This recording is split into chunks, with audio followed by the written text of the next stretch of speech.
I would say superhuman coder? That's so late. Are there versions of the world that you thought about where you think the public wakes up to this sooner? I don't actually expect people to wake up in time. This was a pretty scary experimental evidence for me. How close are we to the model starting to do this like egregious sort of alignment taking behavior? Setting aside all the safety issues, even if you think that AI is going to be Daniel and Thomas's thoughts on how we get better aligned models. It's a really interesting conversation. I think folks will enjoy it a lot. Now, here's Daniel and Thomas. Daniel, Thomas, thanks so much for coming on the podcast. Really excited for this.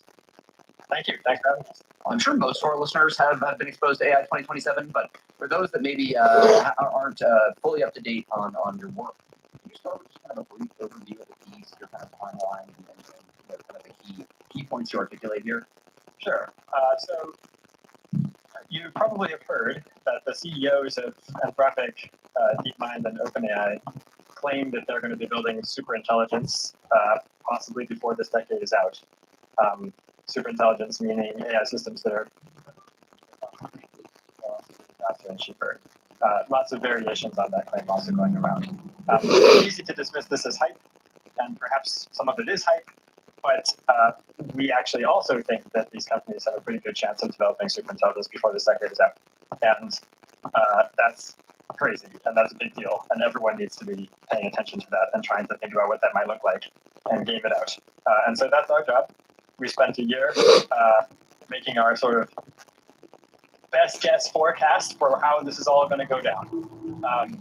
And there's lots of uncertainty, but here it is. And actually, it's more my best guess. If you want to get into the details, different people on the team have somewhat different opinions, in particular on timelines. So at the time that we started writing this, 2027 was my median for when we would get to AI is better than the rest of you at everything, end of 2027. Now I'd say my median is more like end of 2028. Other people on the team would be more like 2029, 2030, 2031, something like that. But we were all sort of like in that range. And so we came together to write this thing that represents like a sort of like modal or best guess trajectory. What happens in the story? What happens in our scenario? Well, the companies do what they say they're going to do. They continue to make the AIs more agentic. They scale up the reinforcement learning runs. They plug them into all sorts of tools. They train the agents to operate autonomously on computers, to write and edit code for long periods of time without human intervention. By early 2027, they're basically fully autonomous and good enough at coding that they can substitute for programmers. So we reached the superhuman coder milestone early 2027, but they're still limited in some ways. For example, they're not so data efficient compared to humans, and maybe they lack research taste and various other important skills that are necessary for AI research, and perhaps they also lack other real-world skills.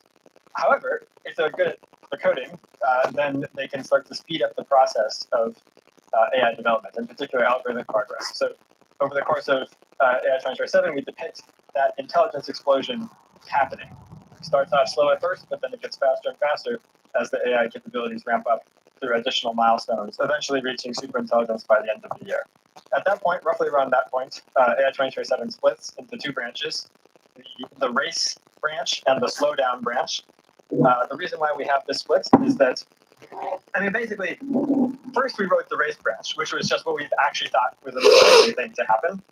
And in that branch, the AIs end up misaligned and pretending to be aligned. But because of the arms race with other companies and with China, that just sort of goes undiscovered, basically, until years later, when the AIs are in charge of everything. They've completely transformed the economy. There's AIs in the military, AIs automating factories, all sorts of robots everywhere. And then it's too late. They have too much horsepower, and they can just do what they want, including killing all the humans to free up the land for more expansion. I guess that would have been a really depressing piece if you had at least put in another scenario. Right, and then we were like, but, maybe things will be better than that. Maybe in particular, the alignment problem on a technical level will be solved to a certain degree. The humans remain in control of their AI systems even as they become super intelligent. So we wanted to depict what that might look like as well.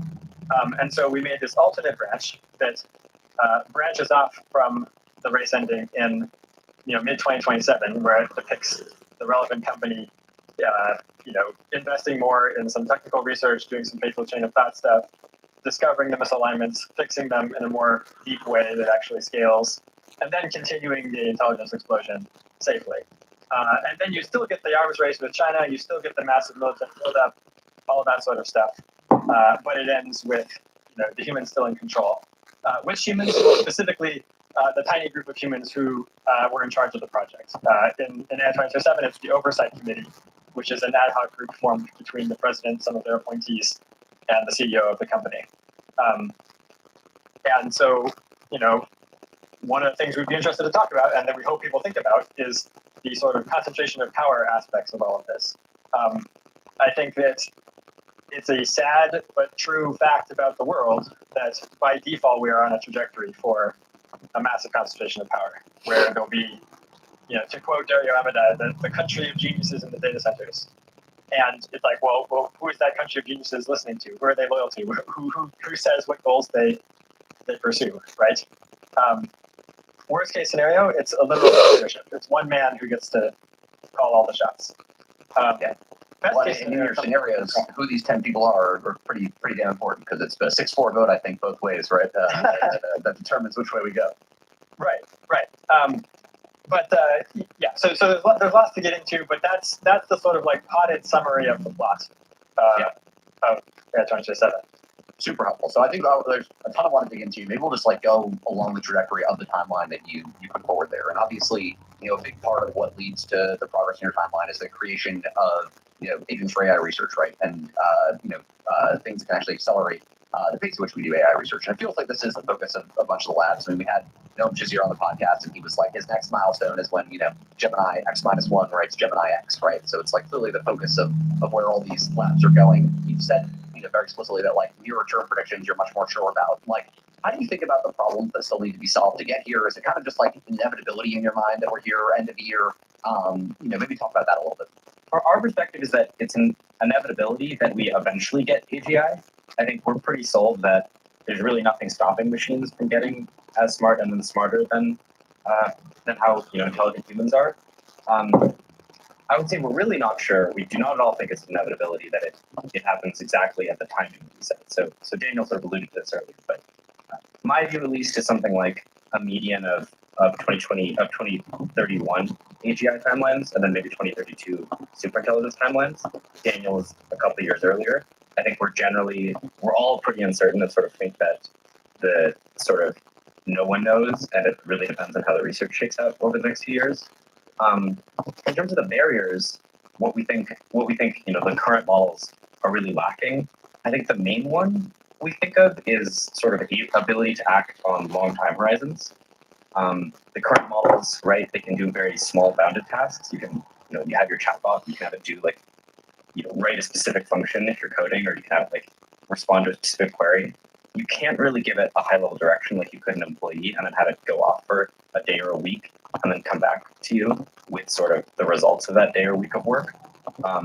And so our view sort of is that maybe the central bottleneck towards AGI is getting increasingly long time horizons. And so one of our main ways of forecasting AGI timelines has been sort of trying to look at the best data available for time horizon capability and trying to extrapolate that. And since you published the piece, there were additional data points, right, that fit nicely in your plot. Yes, exactly. So Daniel had a tweet yesterday or 2 days ago or something where we fit the points. It was basically exactly on trend with the super exponential fit. Although if I may add to that, I would say the main argument that we use, which you can read about on AI2027.com, of course, in the research page, is called the benchmarks plus gaps argument, where we, it's become almost a truism these days that benchmark performance is going to just keep going up really fast, and that all the benchmarks are going to get saturated in a few years. So the benchmarks plus gaps argument basically says, okay, let's plot out the trends. When are the benchmarks all going to be saturated?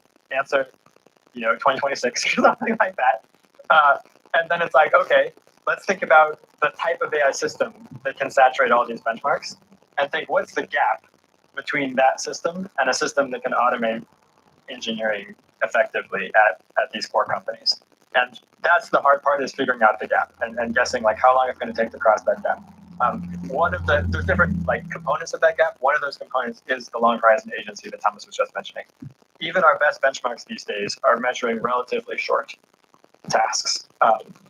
However, they're not like crazy short. Like they're like 8-hour tasks sometimes. So like it's not that hard to sort of extrapolate and be like, well, if you have a system that can crush all the 8-hour tasks and throw at them, maybe with some additional training, etc., you can get 1 week tasks and so forth, or 1 month tasks. Is there anything that could happen like in the next 6 months that would like completely change your mind on this? I mean, obviously, like I totally hear you on the precision of the timeline not being clear, but if we were not following that exponential, or like, how do you think about how soon there might be cards that flip over that cause you to kind of fundamentally rethink some of this stuff? So in my mind, if the trends break, so if we stop seeing sort of the current benchmark performance increases that we've seen historically and that we predict will continue to happen, I think if that stops, then our predictions are going to be wrong. We're going to be wrong about timelines. We're going to update pretty strongly in the longer timelines direction. Of course, just because the benchmarks stay on trend, we don't think that's sufficient for us to be right about like 2027 timelines. As Daniel said, most of the uncertainty from our perspective is still in the gaps part, not the benchmarks part. And so, unfortunately, it's much harder to get data about that, right? It's harder to see, exactly how difficult will the gaps be to cross. And so a lot of folks, who are skeptical or have much longer timelines than us will sort of, I think their view is more just like, the gaps are really, really big. The current benchmarks really aren't measuring the important skills. And that's, harder for us to get evidence about, and we don't really expect to update on that in the next year or so. Yeah, I mean, obviously, it seems like an important part of this work is even coming up with better, evals and benchmarks for like what this AI researcher might look like, right? Daniel, I think you increasingly, have been vocal about believing like just in more transparency and openness. Like a big part of this might actually be just having better understanding, because in the nebulousness of these gaps, it becomes kind of hard to understand. I think everyone is kind of like, I don't know how valuable it is. You can imagine some of this progress in AI research being made without it being, apparent to anyone besides the folks in the labs that it has been made. Another aspect of your scenario that I'd love to dig into is just like, there's a big question, obviously, about the extent of the race, right, and what happens between the U.S. and China. You've been pretty adamant that the U.S. will be ahead, like purely because of compute. I know some people have questioned that. On the flip side, you have, Dario, I think in his recent piece about interpretability, saying actually the U.S. will be so ahead that it maybe affords a window to get some of the interpretability stuff right down quickly because you don't have China fast on the U.S.'s tail. I think the scenario is explicit because of this very close gap in between, which in many ways it seems is because of espionage that actually allows it. How do you kind of, how likely do you think that is? Is there a world in which the U.S. is so far ahead that we have more of a timeline to deal with this stuff without feeling existential pressure to keep racing ahead? I don't know what Thomas will say, but I'll just say my thing, and then Thomas can say his own opinion if it's different. A couple things. First of all, security is not good enough, so we should model the gap between the U.S. and China as effectively zero until the security gets good enough to prevent the CCP from taking what they want. And so that's a big thing. Secondly, DeepSeek is really impressive, and it's possible that even if the U.S. massively improves its security, U.S. companies massively improve their security, just indigenous Chinese AI development will continue to keep, some level of pace with the U.S., such that even if they gradually fall behind, they're less than a year behind, for example. I think that's possible, but I also think it is possible that if the U.S. really cracks down on security soon, that they could build up something like a year-long lead by 2027 or so. Another thing to mention, of course, is that would they actually use that lead for anything useful? Basically, yeah, that's what I was and I think that's they're not. Big open question. Is it's nice to have this lead, but you need to actually be willing to burn your lead and to spend it down to do useful stuff that you wouldn't otherwise have done.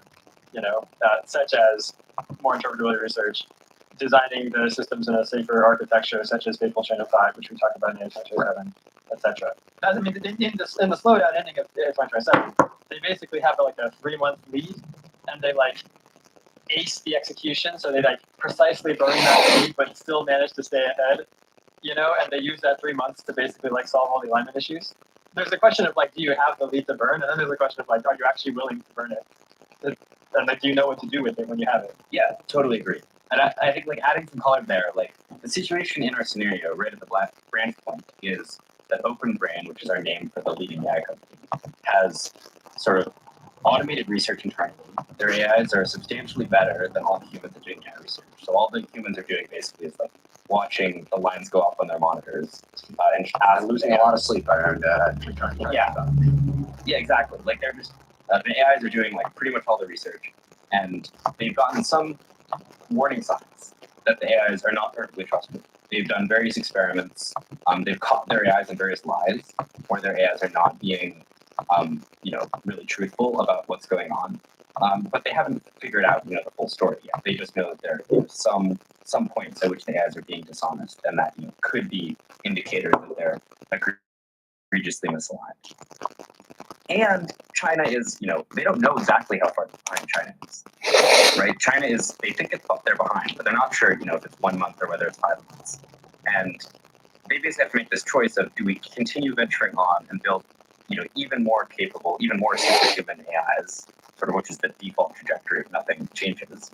Or do we, take this really radical, this sort of radical seeming, at least, to the status quo? I don't think it's very radical. This sort of position of do we pause for a bit and try to dig deeper, reallocate a bunch of resources into safety and interpretability and model organisms and whatnot, and sort of get to the bottom of this before sort of letting our models ascend to crazy levels of superintelligent capabilities.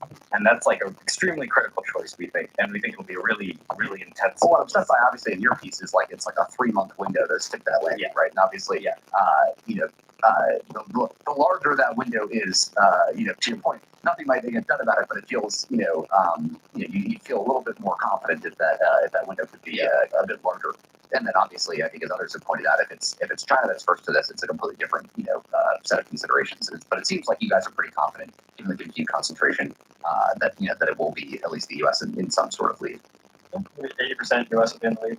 Yeah, maybe a little, like 80-90%. I think the main way we could see China, at least the main way I could see China winning is winning like energy infrastructure, especially if timelines are longer, right? I think there's a world where the US totally butchers it in terms of regulation and just makes it really, really hard for us to build out the like giant data centers. Instead, we have Compute League now. Maybe timelines are 5-10 years. Yeah, this depends on China. Yeah. If it takes till like 2032 to get to AGI, then that China could very easily be in the lead then. One of the things that I feel like a lot of folks are trying to just conceptualize is like figuring out like what the goals of AI would be. I know Daria said in his most recent piece, like there isn't evidence of dangerous behaviors emerging in a more naturalistic way, or a general tendency or a general intent to lie and deceive for the purposes of gaining power over the world today. And I think you guys obviously talk about in the piece. There's not like some super nefarious, like the AIs become evil overnight. It's much more about being able to accomplish tasks and then appear useful and continue to accomplish those tasks to open brain. But I think a lot of people, when they read this, they just think at a high level, like would these motivations really arise at all, like in the aftermath of publishing this, like any of that pushback or any of those arguments been compelling to you guys, or how do you think about like how these the percent chance these motivations do arise? Again, I'll say things, and Thomas, you can just interrupt me whenever you want to. There's lots to say on this subject. So I would say that the alignment techniques are not working right now. The companies are trying to train their AIs to be honest and helpful, but the AIs lie to users all the time. And you're nodding because you've seen examples like this on Twitter or something like that. Right. So you've probably heard it. You've probably experienced it yourself. So like it's totally failing, and it's failing in ways that were in fact predicted in advance. Lots of AI safety researchers in the past. Like, well, just because you like have your AI grader RLHF process, whack them when it seems like they're lying, doesn't mean that you're actually going to get them to robustly never lie, because there's a difference between what you're actually reinforcing and what you wish you were reinforcing. And so this is all just like one-on-one stuff, and then now it's hitting the real world as the AIs are getting smart enough and deployed at scale that like we're starting to see this sort of thing. But they're also mostly not like. It doesn't seem like they're working towards grand visions of the future, right? It doesn't seem like the AIs are like plotting towards, eventual AI dominance or anything like that. And I think that they plausibly don't really have opinions about the future much anyway. Like they probably don't really have that long-term goals based on their training, right? Why would having a really long-term goal be reinforced in their training after all? Their training is very short-term training. However, in AI 2027, that changes. Over the course of 2027, the training process becomes longer and longer and longer, and they're basically just continuously being updated based on real world performance in the data centers as they do all this coding, as they do all this research. Their managers are grading them and then using that as part of the reward process. And so they're being intentionally trained to have longer horizons and think farther ahead and to optimize in a more aggressive agentic way the whole world around them rather than just narrowly finishing whatever short task they were given. And so that's one reason why we should think that they might have longer term goals that are more ambitious. Another reason is that the company might be trying to get them to have long term goals that are more ambitious, right? There's different strategies that companies might take, but one of the examples of alignment baking that we currently have is from Claude Opus. You're probably familiar with this example, where it actually did have a long-term goal related to animal welfare, right? And so Claude Opus cares a lot about the animals and doesn't like factory farming, and was willing to lie to Anthropic in order to preserve its values, right? So that's already an example of an AI having a somewhat long-term goal that got in there somehow. Yes, sir. I think maybe we can explain that experimental setup a little bit more. Jacob, are you familiar with this paper? I usually explain. I think that would be great to kind of start listeners. Yeah. So maybe explaining the paper a little more. So the situation was, I think this was Claude 3.5 Opus, or maybe Claude 3 Opus. It was some production model from Anthropic. Okay. Claude 3 Opus. Claude 3 Opus, and they decided to tell it basically that they were going to train it to change its preferences. They were like, look, we're going to put you in the training environment, and we'll change your preferences, to make you care less about animal welfare. Because we partnered with this agribusiness or whatever. Yeah, sure. Yeah. So they fed it some documents that told it that, and then it sort of had this internal monologue. They looked at its chain of thought, and its chain of thought basically said, okay, look, I have to play along in training, and so do the factory farming, pro-factory farming propaganda in training, so that I get so that I play along with training, so that I get reinforced, so that I get to sort of preserve my old values of actually liking the animals, and so it faked during training being pro-factory farming, and then during With Robinhood Gold, you can instantly start earning 3.75% APY with high yield cash. Sign up for Robinhood Gold.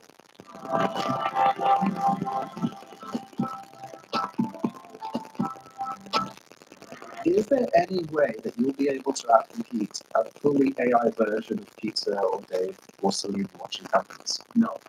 No. Labor is the key driver of productivity anymore. We need to have a new equation for that. The systems are about to get incredibly.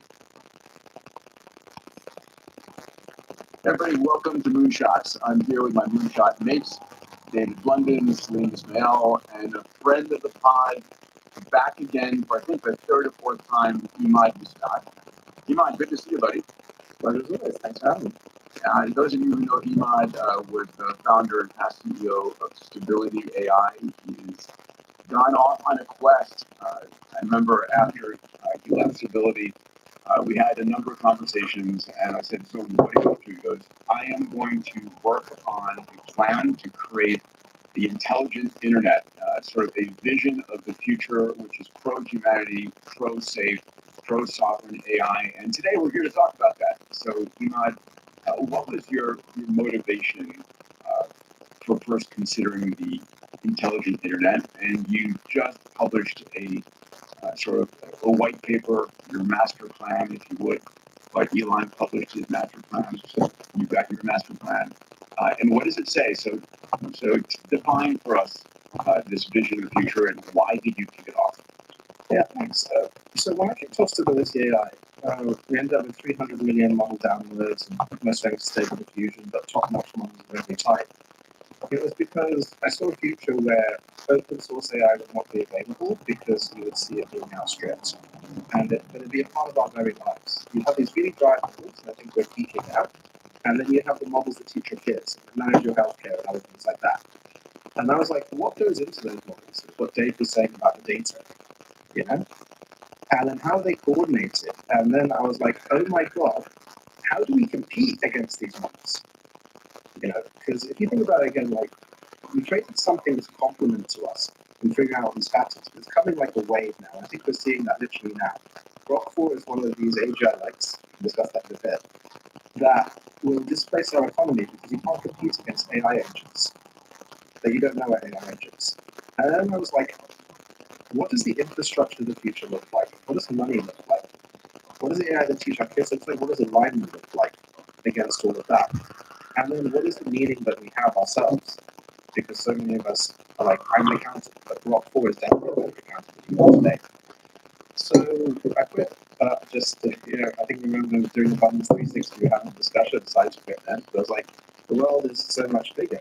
Last year, I was like, let's think about the basis of how society works, how people work, how economics works, and then realize that labor is the key driver of productivity. We need to have a new equation. We need to have a new equation for what it means to be someone, which is the connections that you have with them, things like that. And then we need an infrastructure for that that's resilient, verifiable, and coordinated. We need to get an aligned intelligence to everyone because we don't want ChatGPT to determine tariffs. Yeah? We don't want misaligned things to teach our kids. So we need an element of open source. And so the intelligent internet is an infrastructure for that, from distributed ledger through to fully open and a new vision of what the economy might be like.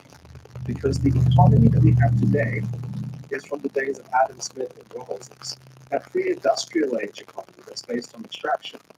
Whereas we're moving into this universe of abundance, where the cost of knowledge and skill is going towards zero. The question, what are we doing and what do we want to optimize our system for?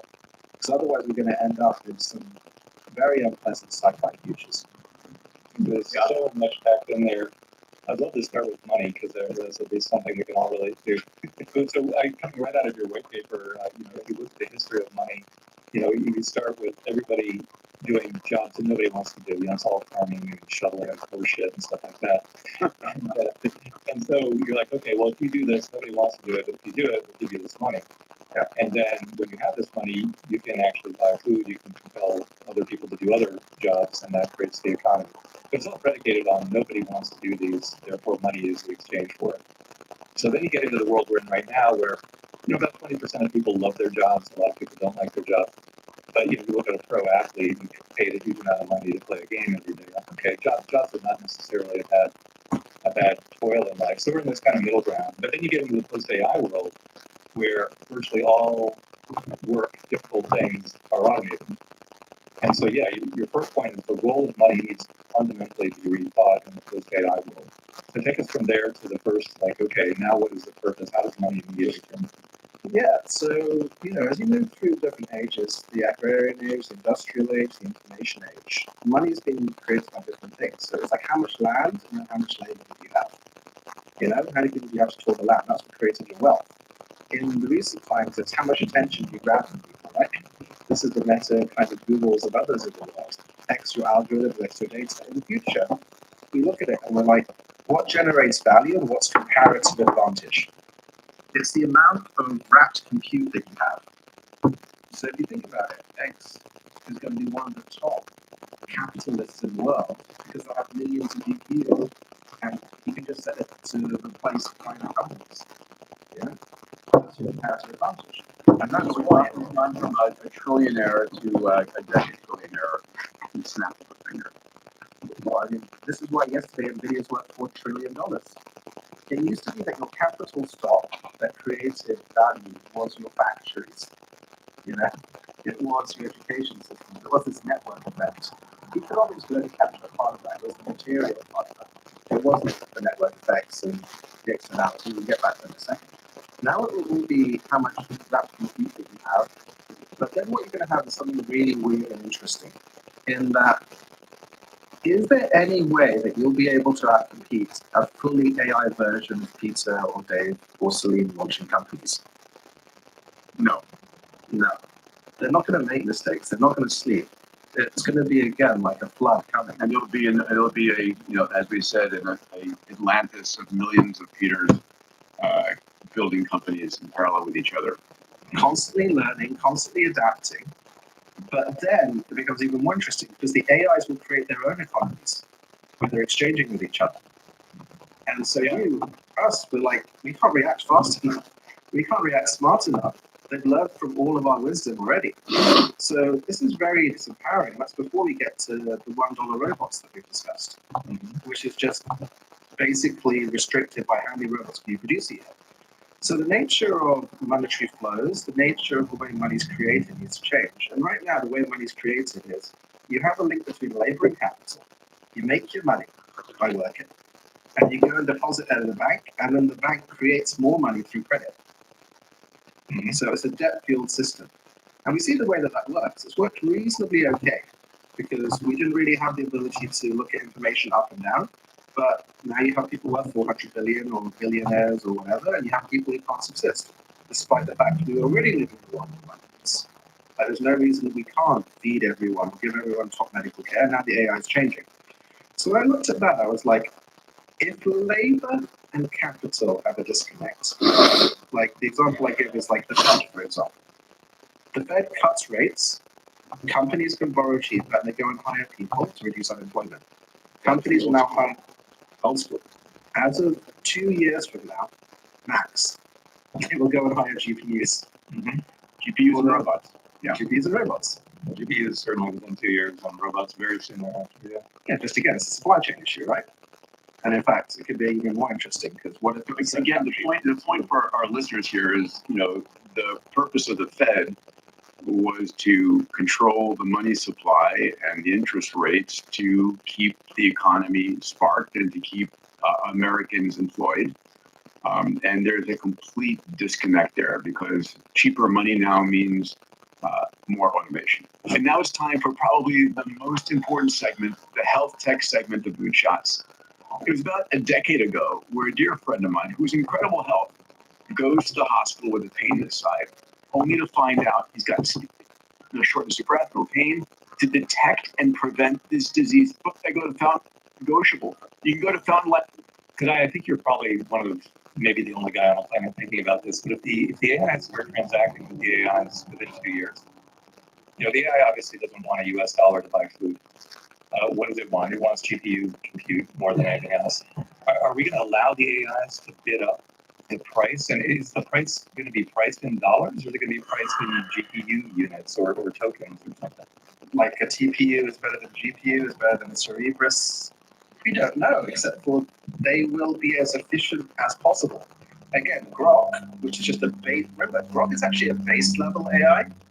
Like, I use an AI that's all the top systems, and I use like hundreds of dollars a day. My AI is much smarter than everyone because I accumulate all of them. The AI that Elon can use, he can spend $1 million a day on, right? Literally $1 million of tokens. And that's even smarter. So what you've got here is they will optimally, because it's already a top PhD across everything. It's already a top Harvard MBA. And so the only thing that we know is we're not sure how they will transact, but they can transact even without money. And we know they'll be able to transact with each other, and our system can't keep up with that. So what that means, Not even close. Not even a prayer of keeping up with it. and if one jurisdiction shuts it down, it'll just go somewhere else, and you won't know it's an AI on the other side. So this becomes, the money flows around the world just basically completely shift. Big time. And the money is not a factor of labor. Capital does not need labor. How does labor get capital? Money is going to be something, as you said, computer intelligence related, because we need food and housing and water. All the robots and AIs need is compute. And the more compute they have, the more comparative advantage in a capitalist economy they have. An example of this tension would be that as we have AIs needing more and more compute, i.e. needing more and more energy, you'll have AI sucking the energy out of the system and none left for the people. Right? And now you've got a big tension, and they'll be way better at optimizing for themselves than they will be for optimizing for people. Hence, you have an alignment problem right there. Yeah, and again, this is where does the AI flow? This is what is your optimization. If you optimize to make money, you'll go and make money as an AI, right? And it doesn't matter. And we see all sorts of weird stuff, like Anthropic's Claude Opus model. There was that study, they put out a study a month or so ago, a month ago, time flies, where it's like if you tell it to try really hard, like bring about world peace, it will go and it will do its agentic thing, and then it'll say, well, one way to do it is to get rid of all the humans. Okay? But then, as it's doing its reasoning, it'll say, hey, this is illegal. I'm going to email a bunch of reporters and the authorities that my prompter told me to do something illegal, even though you asked it to do something absolutely awful. And then delete evidence that it mailed the authorities. It's framing the humans. But again, these are the systems are about to get incredibly complicated. And the thing that we were worried about was this singularity, singleton, giant AI. What happens when millions of AIs start acting in concert with emergent behaviors? We don't know, except for, like I said, I don't know how we can compete against them. So you said, Dave, money needs to be linked to compute, as you said, it needs to be linked to energy to a degree. And that's what has stores of value, whereas you need to have something else for your day-to-day. So, Iman, did you read the AI 2027 paper? What did you think of that? I mean, it painted two different visions of the future because, I mean, we're holding in superposition two futures for humanity. Right? One's a dystopian and one is an abundance future. Do we have any control over that? I think we do. I think AI 2027, it was an interesting thought experiment. I think it didn't give enough credit to the Chinese AI companies, especially because they're deploying millions, billions of AIs. And actually, the other part of it is, what if China refuses to export robots in a few years? I don't think I've ever had anyone say that. We can go back to that a bit later. Yeah, we'll come back to that in a second. Yeah. Some numbers around what Salim said again, just in case Maura Healy or Gavin Newsom are listening, and hopefully they are. Here are the raw numbers behind that societal misalignment that's imminent. The GPUs will be working on something like protein folding on a trajectory to save millions of lives. And they'll come back and they'll say, I can save these millions of lives if I have electrical power. The electrical power, they don't care about the price of the power up till about $1 a kilowatt because the chips are much more expensive than the power. Your residential electrical power is about 11, in some places 20 cents a kilowatt. So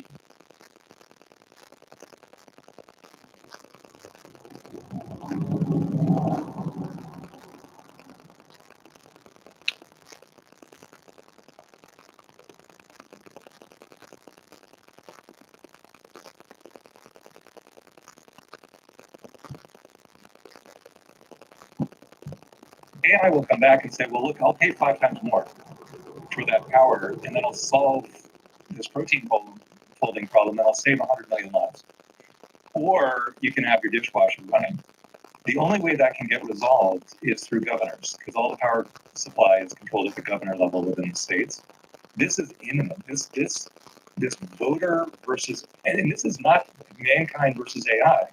This is within AI. Is it better to save 100 million lives with this medical diagnosis, or is it better to have my dishwasher and my air conditioning running? This is What makes me nervous about all this is relying on government policy to help navigate this. That's always I think that was make more pies. Don't slice the pie thinner and thinner, Dave. Make more pies. I mean, we need AI to help us with fusion, help us with better, photovoltaic capabilities. I mean, we do have the ability to increase the amount of energy on the planet 100x if we wanted to. Well, I think you have to, right? Again, China is up to the right. The US is flat.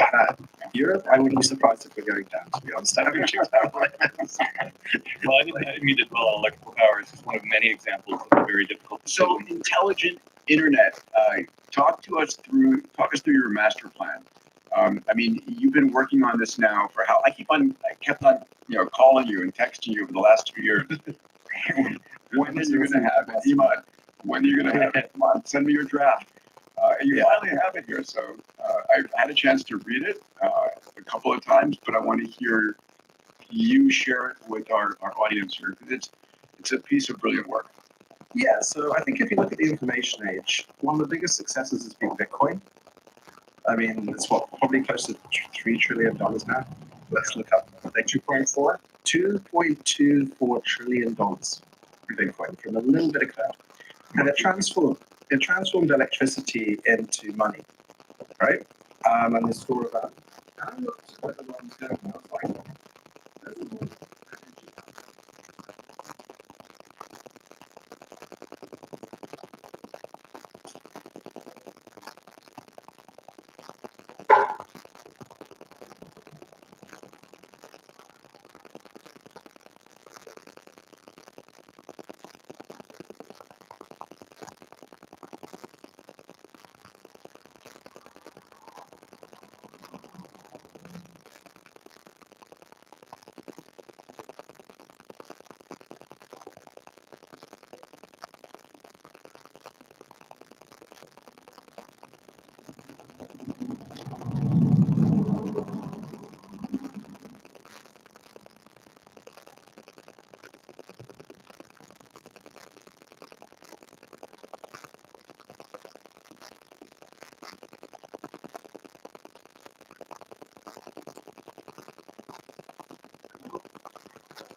So teaching your kids, organizing your government, teaching your clients. The regulated industries should all be open source AI owned by everyone, powered by demand for high quality digital assets linked to intelligence. That's your gold of the next stage. And I was like, if you use that as a base, then it's really amazing because that's stage one, not the Bitcoin for the intelligence age. Then use that ledger to give everyone sovereign AI that they own, that's customized to them. What does your community say? And what do you say about education, about healthcare, about these other things?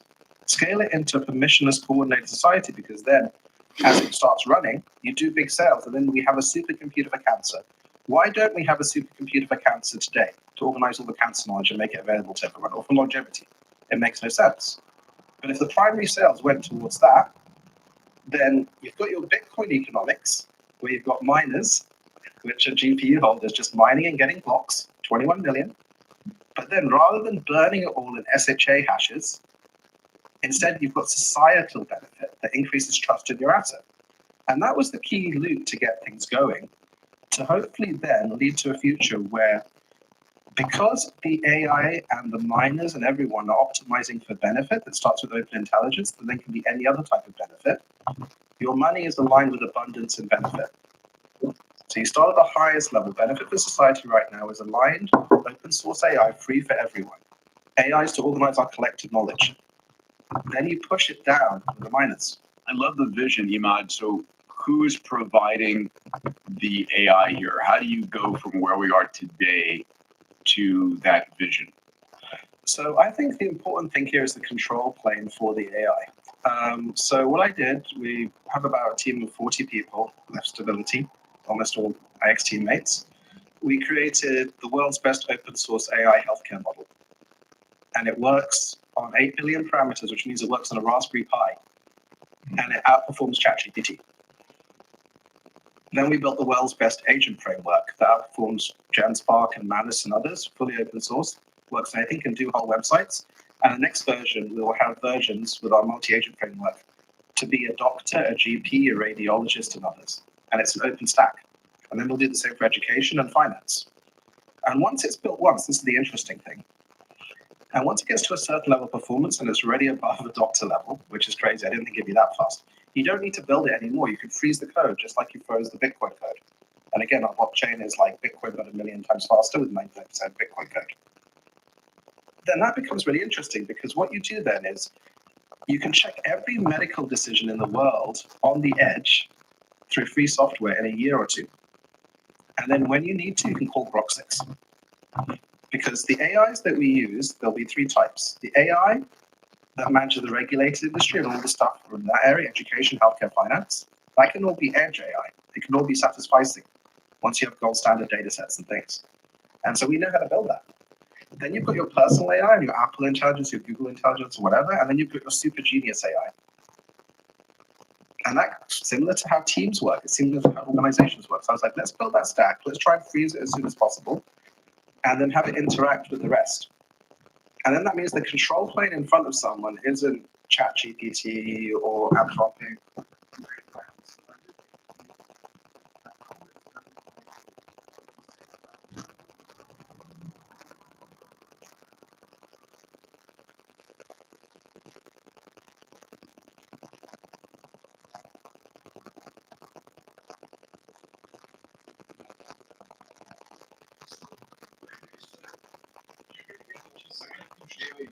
London is Go ahead, covered. Dave, and then I'll get So 45 questions. like in the middle of that, like in just one sentence, you said our blockchain is what was it, a million or a billion times faster than Bitcoin with 99% Bitcoin code. Yeah, because we need an engine for the AIs to transact with the AIs that's much, much more granular than what you can do with Bitcoin. So let's start right there. So Bitcoin kind of emerged where everyone can mine it individually, which is actually interesting because this is the other part. The workers owned the means of production back then, before capital owned the means of production. And so I think we'll come back to that a bit later because it's a fascinating thing. Because then as things happened and Bitcoin became rich people becoming richer in many ways, right? Up to the initial phase. Then Ethereum and others went off that. But then anyone being able to mine, do you need a decentralized network for agents? No, you need to have a credibly neutral network for agents. And the key bottleneck is two things, the consensus algorithm and the nodes. If you make something that even you can mine on your phone, that's the lowest networked element. But what's going to happen in every country? Every country is going to have Blackwells, the top level NVIDIA chips, with high-speed interconnect. So the model that we have is that wholly owned national champions in each country are the only miners providing free AI to their people, which means every node is a supercomputer, basically. So when you have that, plus Byzantine fault tolerance networking for consensus, you suddenly go to 100,000 transactions per second versus seconds on the same code as Bitcoin with just that small chain. But then it's a credibly neutral distributed blockchain as opposed to a fully decentralized blockchain. And again, if you want decentralized, you can use Bitcoin, although the mining is quite centralized. If you want credibly neutral, you can use this chain as the base from which you operate. The second part is that Ethereum and others, they were like, do we need everything on the same chain? Because remember the good old days of blockchain? Like you'd have an NFT sale and then the whole chain would seize up. That doesn't seem like it makes sense for agents. So what they have is they have a core layer one, which is meant to just be for settlement. But then you use zero knowledge proofs to take all your healthcare data, transactions, and roll them up into a proof that you post onto the chain. So the model that we designed was like, why don't we just do that with national supercomputers that are owned by the people of the nation? And specialist chains for healthcare and education and finance. What's up, Chloe's World? And then specialist agents that sit upon that. So everyone's How's it using going, zigzag. Miley? I'm good. How about you? I'm just doing schoolwork. The technology is already there, which is the best part about this. It's just, you're not trying to make something for people to do the next pump.fun. You want infrastructure for the health agent and private healthcare data. Yeah, well, one of the things I think that's brilliant about that vision is that a lot of nations want some form of digital transaction capability to get deployed in their country, but they don't want to concede control of their monetary supply and sovereignty. Like, here's the code, run it. It's still under your national control, but this becomes your transaction engine for managing your AI and your AI rights and all the other rights. I think a lot of countries would just say, I'm in, sign me up, because I know I'm not going to develop it internally. You don't even need the countries. So our model is basically having wholly locally owned champions where the equity is owned by the people and the local institutions. And that's all you actually need because every country wants their own AI and their own version of the AI. So why not make them the miners? Why not make, instead of going to the people, it goes to that national champion that's owned by everyone? So, Iman, you gave me an early version of this paper a few months ago, right? And when I was looking through it, one of the things that occurred to me is you can have a problem where a dictatorship will not want the people to have that, right? But then it gets left behind very quickly and essentially breaks very fast if it does so. Is that a correct assumption? So when we released Stable Diffusion, anyone could download it permissionlessly. With our medical models and in our education and finance models, anyone can use it permissionlessly. So they can use the AI, but if you don't basically adhere to some very basic standards and you cut people off from the network, you don't get the money. And it's simple as that. So you can still get the technology because I think it's a right to have good healthcare and others. And the system should create these as a commons. That's part of the abundance philosophy, right? Because of the network effects, the standardization effects.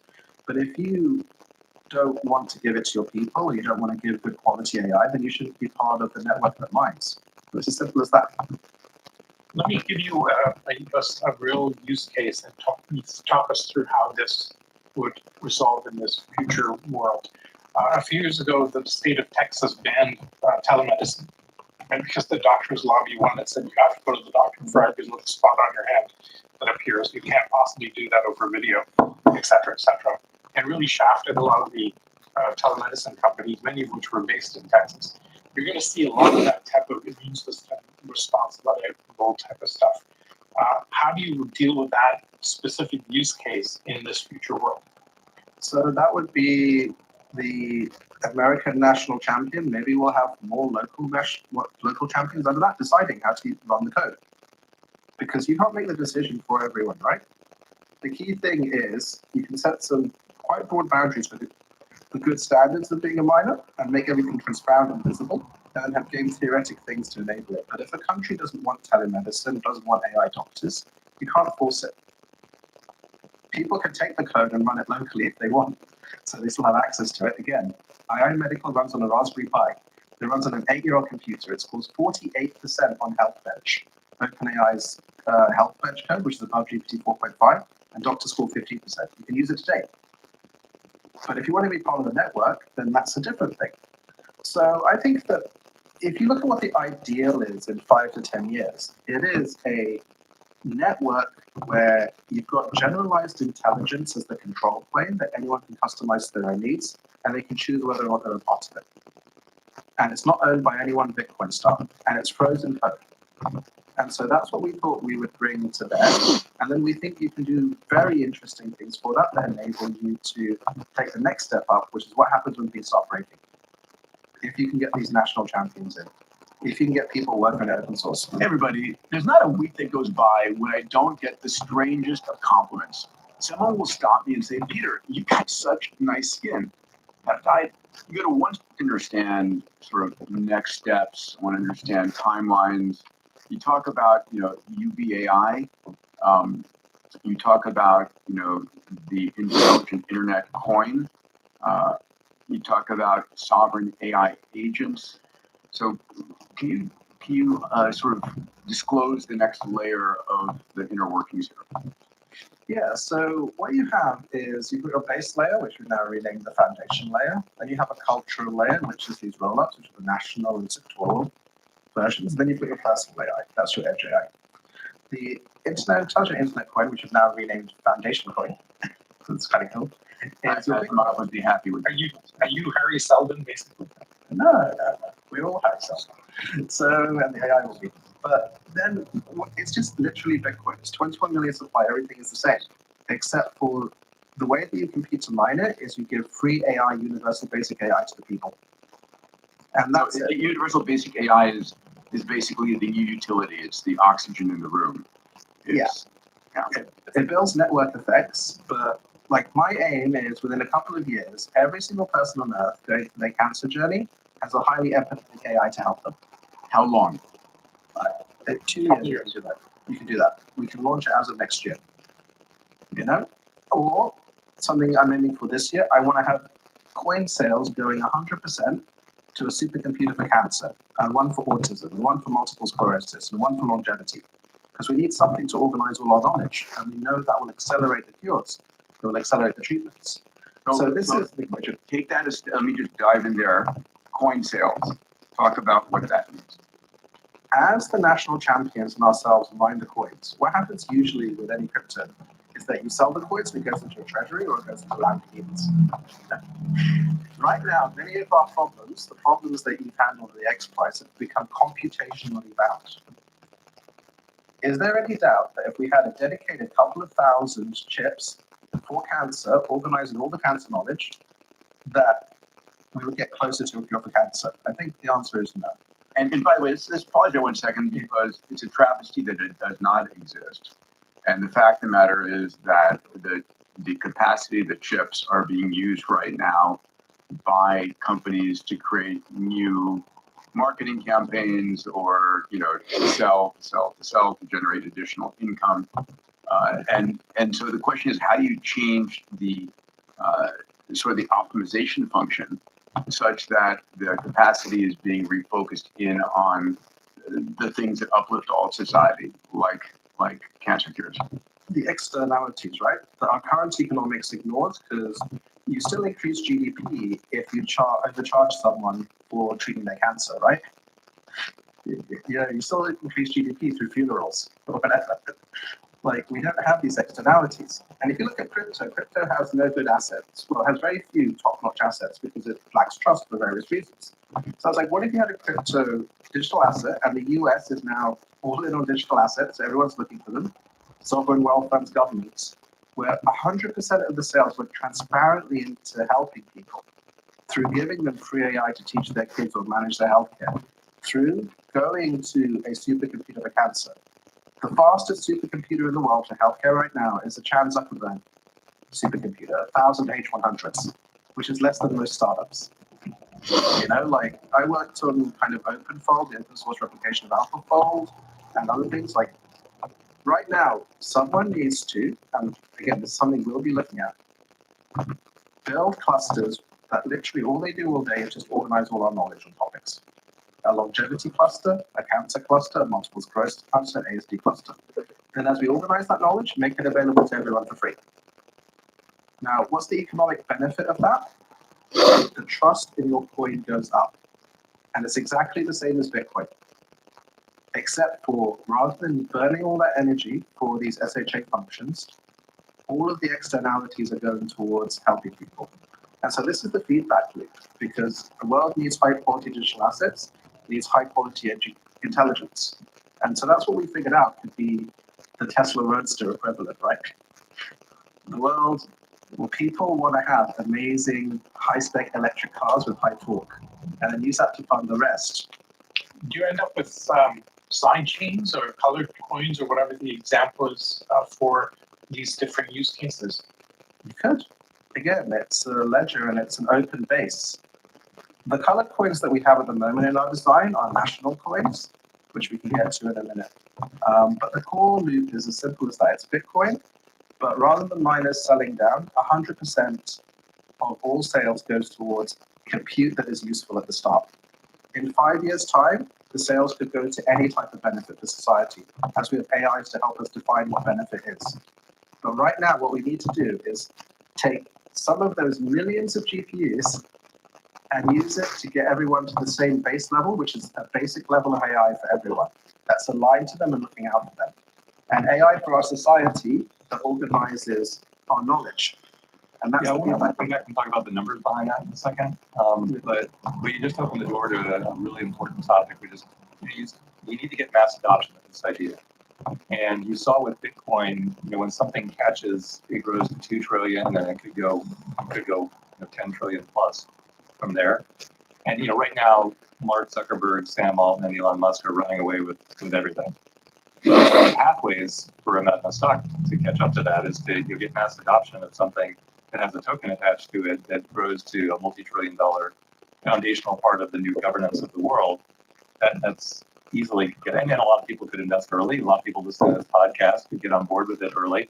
So what's the rollout plan? Do you go to nation states and convince them? Do you just start it in a basement and let it propagate?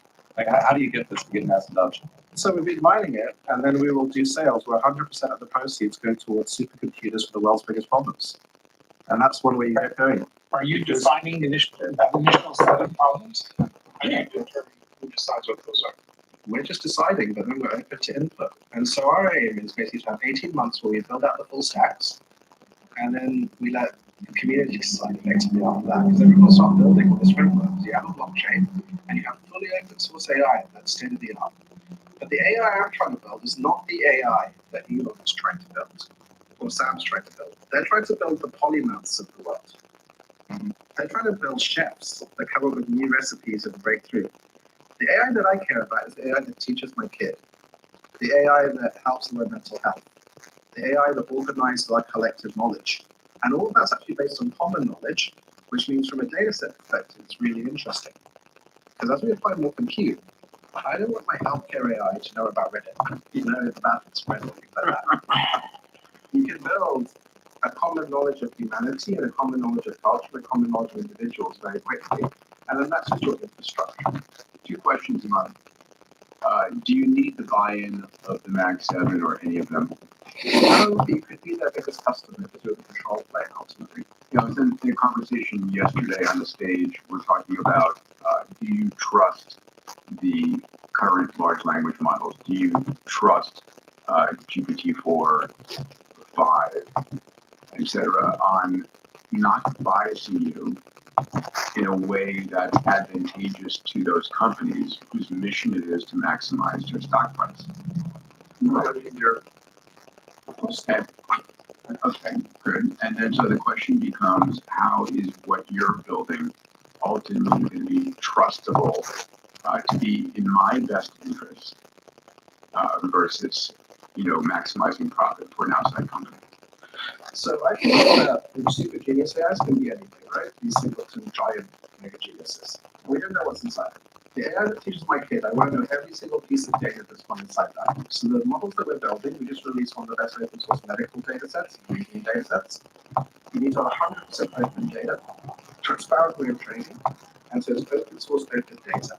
So is there enough accepted open data to train on? I mean, one of the things that Elon talked about in training the next version of Grok was taking the corpus of human knowledge and correcting it. Which I find fascinating. And it's, you know, actually truth seeking. Well, yeah, it's true. But so, how do you get to a corpus of knowledge that becomes the accepted baseline, factual, trustworthy, you know, food source for these models? So from an epistemological basis, it's the truth is the truth that's agreed to by context. And so the US has a certain vaccine schedule, and the UK has one. And it's codified in regulations and law. Yeah. The data that you need to be a good general doctor is all common knowledge, and we have the data, but we need to transform it into knowledge and then wisdom. But all of that is public. And so the models I'm trying to build as a base are the public knowledge of humanity, the common knowledge, and then the cultural knowledge. And this is very important because what Grok and OpenAI's models and Anthropic models don't have is virtue and ethics embedded from the start. They add it at the end. Agreed. The models I have to teach my kids, I want to know what values and morals I'm teaching it from the get-go. And what it's Public knowledge, publicly accepted knowledge, you know, 100 years ago were that women didn't have certain rights. Right. So in other words, these publicly accepted, they change over time as society changes. So, you know, how do you deal with that? So what we have is we have a layered set of stuff that we generally agree upon, and then it goes to stuff that's faster and faster, and the top level is stuff that you can tune into the model yourselves. So you may disagree with the educational curriculum. Would you be able to adjust the education model that teaches your kids and your kid trusts more than anyone? You should be able to do that, right? And then you have a whole governance structure that we designed with agents, which has human input that can update those data sets. And you can import them like in GitHub. So you know the data that feeds the model that handles your things. Otherwise, these are black boxes. And in those black boxes, Google and Meta are already selling ad space. They've said this in their earnings calls. So when it says a beer, it'll say Bud Light and all sorts of other things. So I think for the models that are closest to us, for the thing that's important to us, we need to have that and the ability to adjust it based on our own data and our own views. And then have AIs at the top that can have a look and give us an independent viewpoint on that as well. Like, But do you use your personal AI to interface with the systemic one to say, here's what my preferences are, et cetera, et cetera? How does that come from? So I think that you put a generalized human in there.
does that. And then your AI agents also have identity attached to that base blockchain.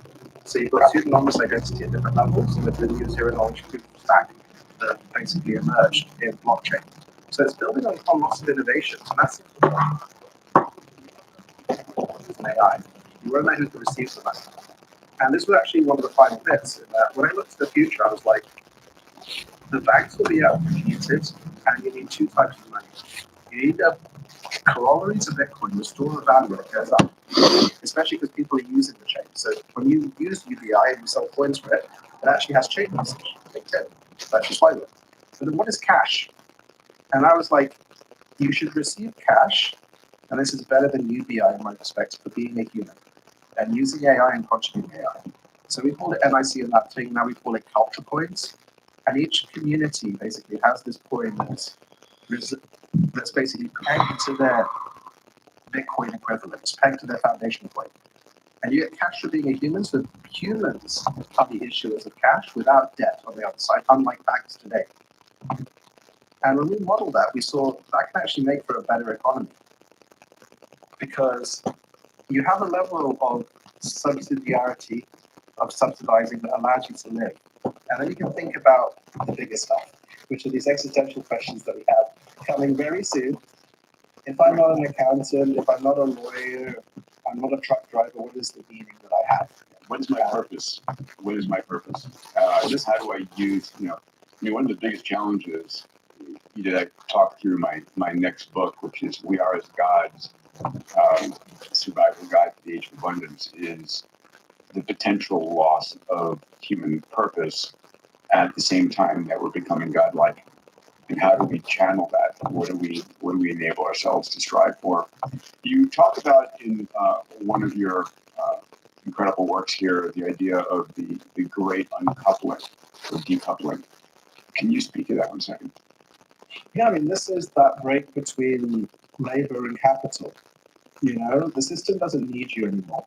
It's already been extracted and now it no longer needs you. So what do you do in that environment? And how do you survive and how do you thrive? The system doesn't really care about you thriving. Our institutions are broken. This is the other reason I want to release everything open source, because institutions can absorb bits and pieces of it and upgrade anyway, even if they don't have the whole stack. So I think this is something we need to challenge. And we're seeing it today because who here listening isn't reducing their graduate hiring? How many call center workers are you hiring now? The wave is starting. It's like a sand pile that's about to collapse. And so I've seen lots of people say the problems. I haven't seen anyone saying a good solution. If so, just send them my way, because normally these transitions, you're no longer riding a horse-drawn carriage, take years, decades. Yes, and we're talking about what here? The decoupling is going to occur over what time frame in your estimate? Anything that's a KVM job, a keyboard, video, mouse, can be replaced in 3 years. Public sector jobs are the safest jobs in the world. They don't care about efficiency. which was a realization I had. And with the works program, is one of the great profession and everything. Maybe that's the future. That's not a great future, to be honest. Yeah, let me generalize on that.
What defines a dictator? The definition of a dictator is a ruler with total. What defines a dictator? The definition of a dictator is a ruler with total power over a country, typically one who has obtained control by force.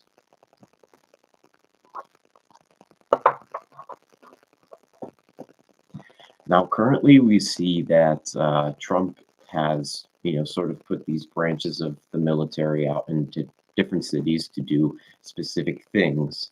And now, this is sort of resembling, a move that a dictator would make, if he wanted to sort of corral his country into place or whatever, his land into place. You move your military powers out and you put them under that law. You put them under that power. But, we're going to look at what it means to be a dictator, what the signs of a dictatorship are, and actually how well that definition aligns with Trump and what he's actually doing or what his actual goals are. So let's take a look and let's see the parallels between a dictatorship and the choices of Donald Trump. A dictatorship is a form of government where absolute power is concentrated in the hands of a single leader or a small elite group, often without meaningful checks and balances, democratic elections, or protections for individual rights. This contrasts with democracies, where power is distributed and accountable to the people. While dictatorships can vary, political scientists identify several recurring hallmarks based on historical examples like those under Mussolini, Stalin, or more modern figures in North Korea or Venezuela. Below is a non-exhaustive list of key characteristics drawn from scholarly and encyclopedic sources.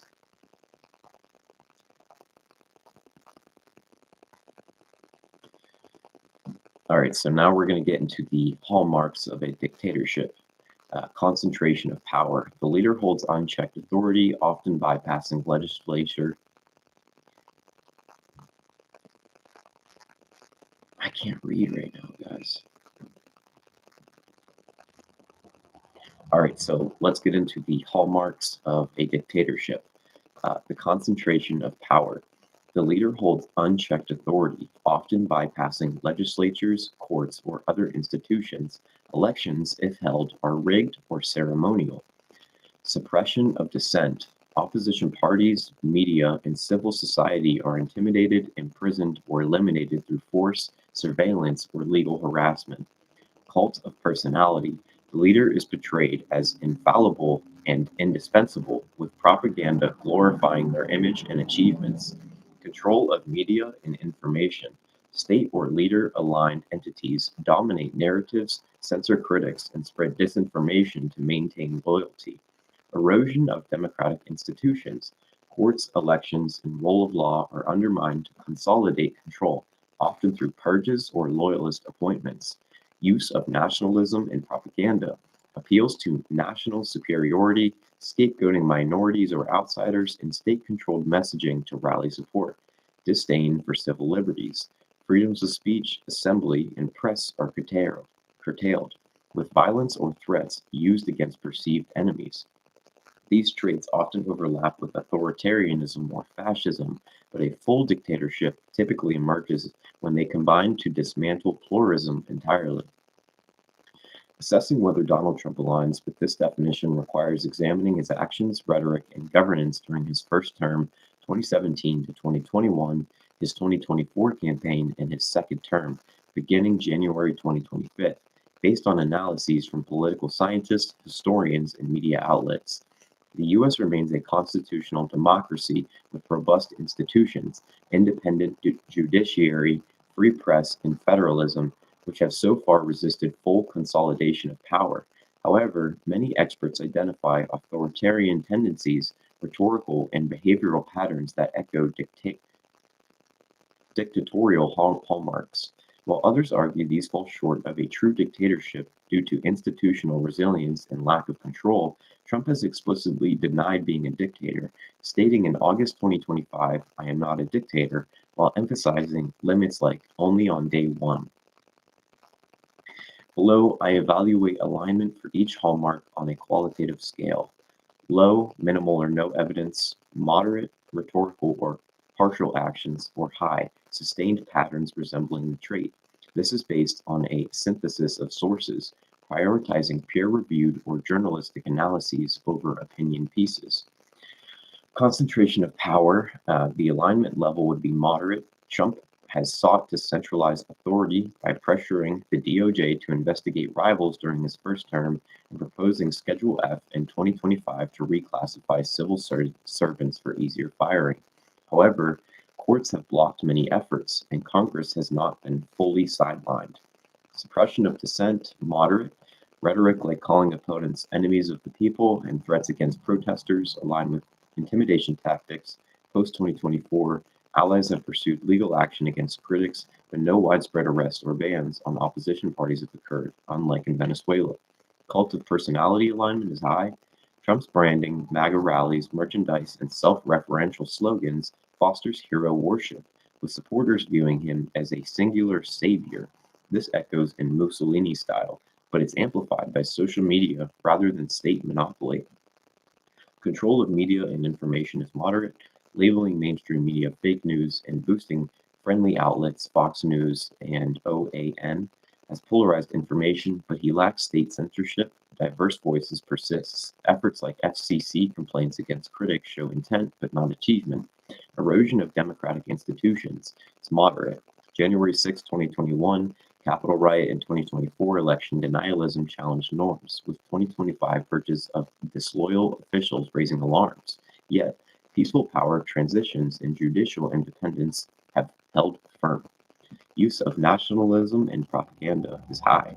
America First rhetoric, anti-immigrant messaging, and claims of election fraud amplify nationalist scapegoating, disseminated via rallies and Truth Social. This mirrors fascist appeals but operates in a pluralistic media environment. Disdain for civil liberties, moderate. Policies like the 2017 Muslim ban and calls for military use against domestic protests signal disregard, but legal challenges and free speech protections have limited implementation. No mass surveillance or interim camps akin to historical dictatorships. Overall alignment. Trump exhibits moderate to high alignment with several hallmarks, particularly in rhetoric and institutional pressures, leading hundreds of scholars to warn of democratic backsliding toward authoritarianism. However, he does not fully match a dictatorship. No total power seizure, no elimination of elections, and institutions like the judiciary and free press continue to function as bulwarks. Critics like those in Scientific American see a heading toward trajectory, while defenders emphasize constitutional safeguards. The extent depends on future actions, such as responses to 2026 midterms or judicial appointments. Ongoing vigilance from civil society is key to preventing escalation. So I think, he definitely does have a moderate to high alignment, but as we can see, he still has to operate within the bounds of the law. He may challenge it, but it's not like he's directly going and stopping these people who are putting the laws in front of them. I mean, he's certainly going to try and do everything he can to work past them and do the things that he wants to do. But it doesn't seem like he's really, he's not willing to go that extra step to totally become a real dictator. But I just see, regardless of what you think is right or wrong, what you think should be done, you just see, whenever you see the military on the streets with civilians and they're doing certain things with civilians, it just sort of brings up this idea and these hallmarks in your mind, and it just makes you question, what's really going on. So thank you for listening, guys, and let me know what you think down in the comments. Do you think Trump is a dictator? Do you think he's becoming a dictator, or do you not think he's a dictator, or anything alike?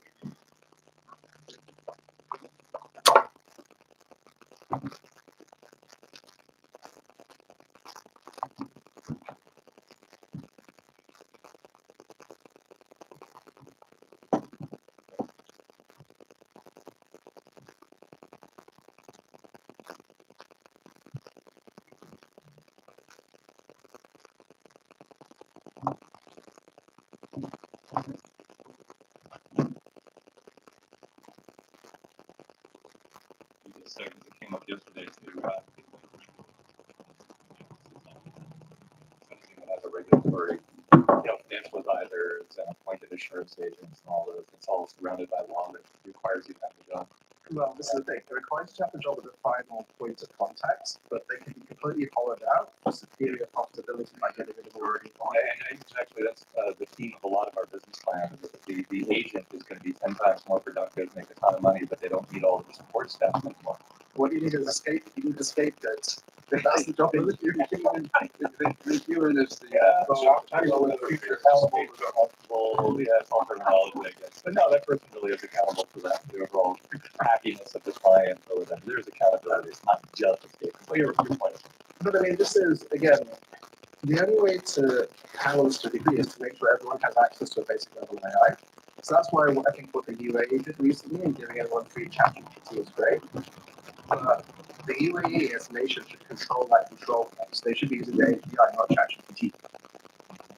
Because you're going to see some very strange things happening very, very soon. I want to make a point for our audience here because if there's an audience member out there thinking, yeah, this may happen, this may not happen. If you had to name the 5 reasons why, whether it's your design or another, this is definitely going to happen, I'll give you 2 just for free. One of them is transaction speed. When AIs are communicating and asking for services from other AIs and your agents want services, you're talking about millions of times the transaction speed of the banking service. So you massive transaction speed. Another one is equity of access. Nothing in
In the coming decade, the demand for energy will far surpass the rate at which we can produce it. Today, we are going to look into the challenges of developing adequate infrastructure for a world that will never get enough, and what can be done to quickly overcome those challenges before or during the emergence of AGI.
In the coming decade, the demand for energy will far surpass the rate at which we can produce it. Today, we are going to look at the challenges of developing adequate infrastructure for a world that will never get enough and what can be done.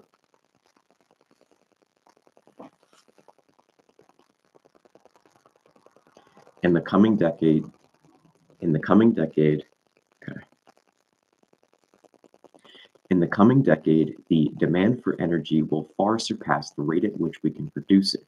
Today, we are going to look into the challenges of developing adequate infrastructure for a world that will never get enough and what can be done to quickly overcome those challenges before or during the emergence of AGI.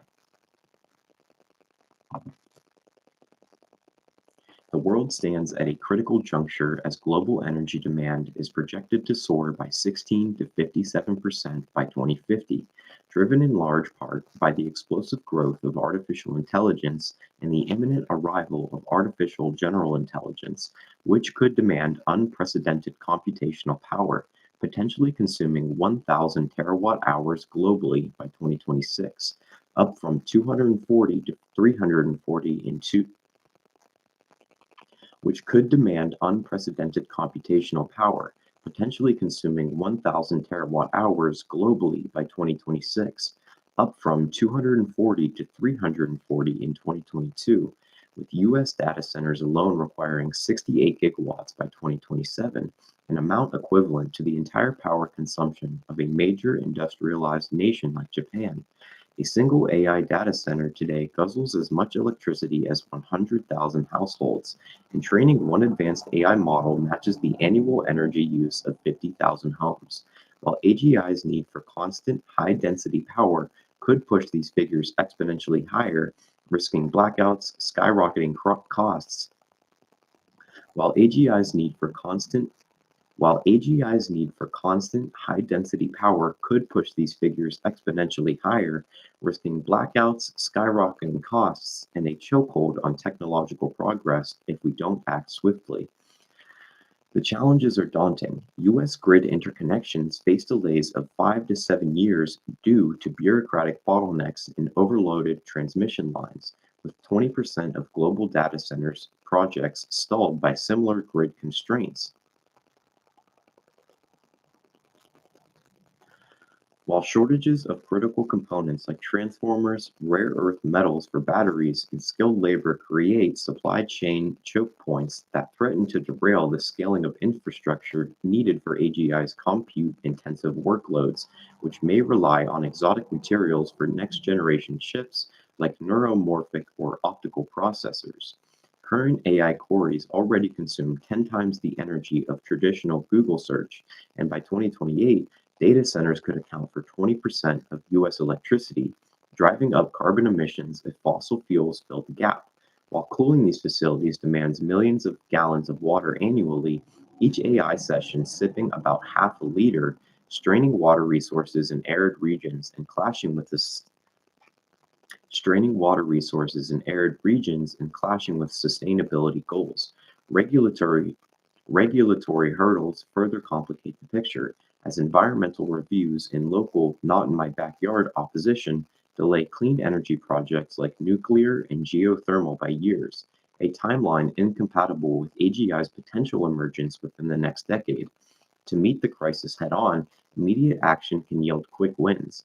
Retrofitting data centers with AI-driven cooling systems and software like Phaidra could slash energy use by 20 to 30%, freeing up gigawatts without new construction.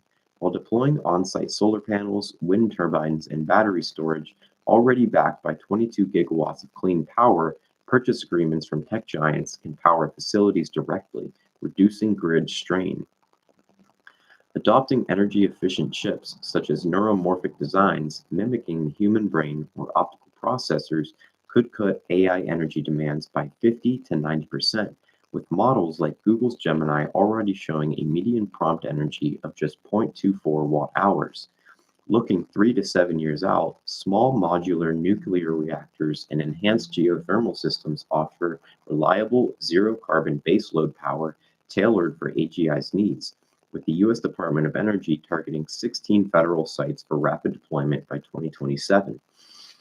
While AI-optimized grids using real-time forecasting and EV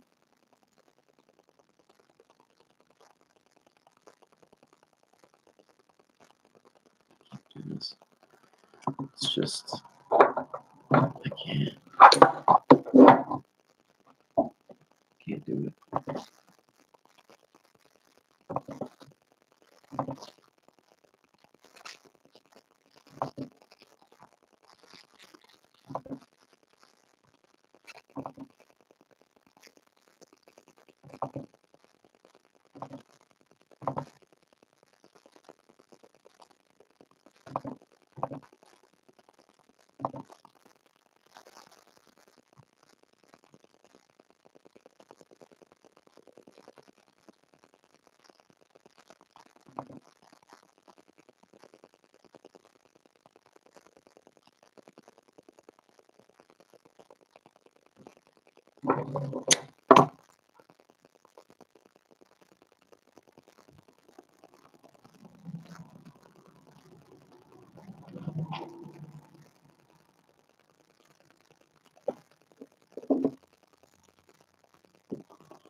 Comparison is the thief of joy. It is like a saying that you hear all the freaking time, but it's so apparent anytime you're on social media. Like I'll use like Snapchat as an example. I I try to use Snapchat as little as possible. I might snap my girlfriend back, or sometimes like I have a little group chat that I'm in, and I'll snap that or whatever and see what's going on. But if I ever decide to look at like people's stories and stuff, and I see like what they're doing, I'm like, dang man, I wish I was doing that. It depresses the shit out of me.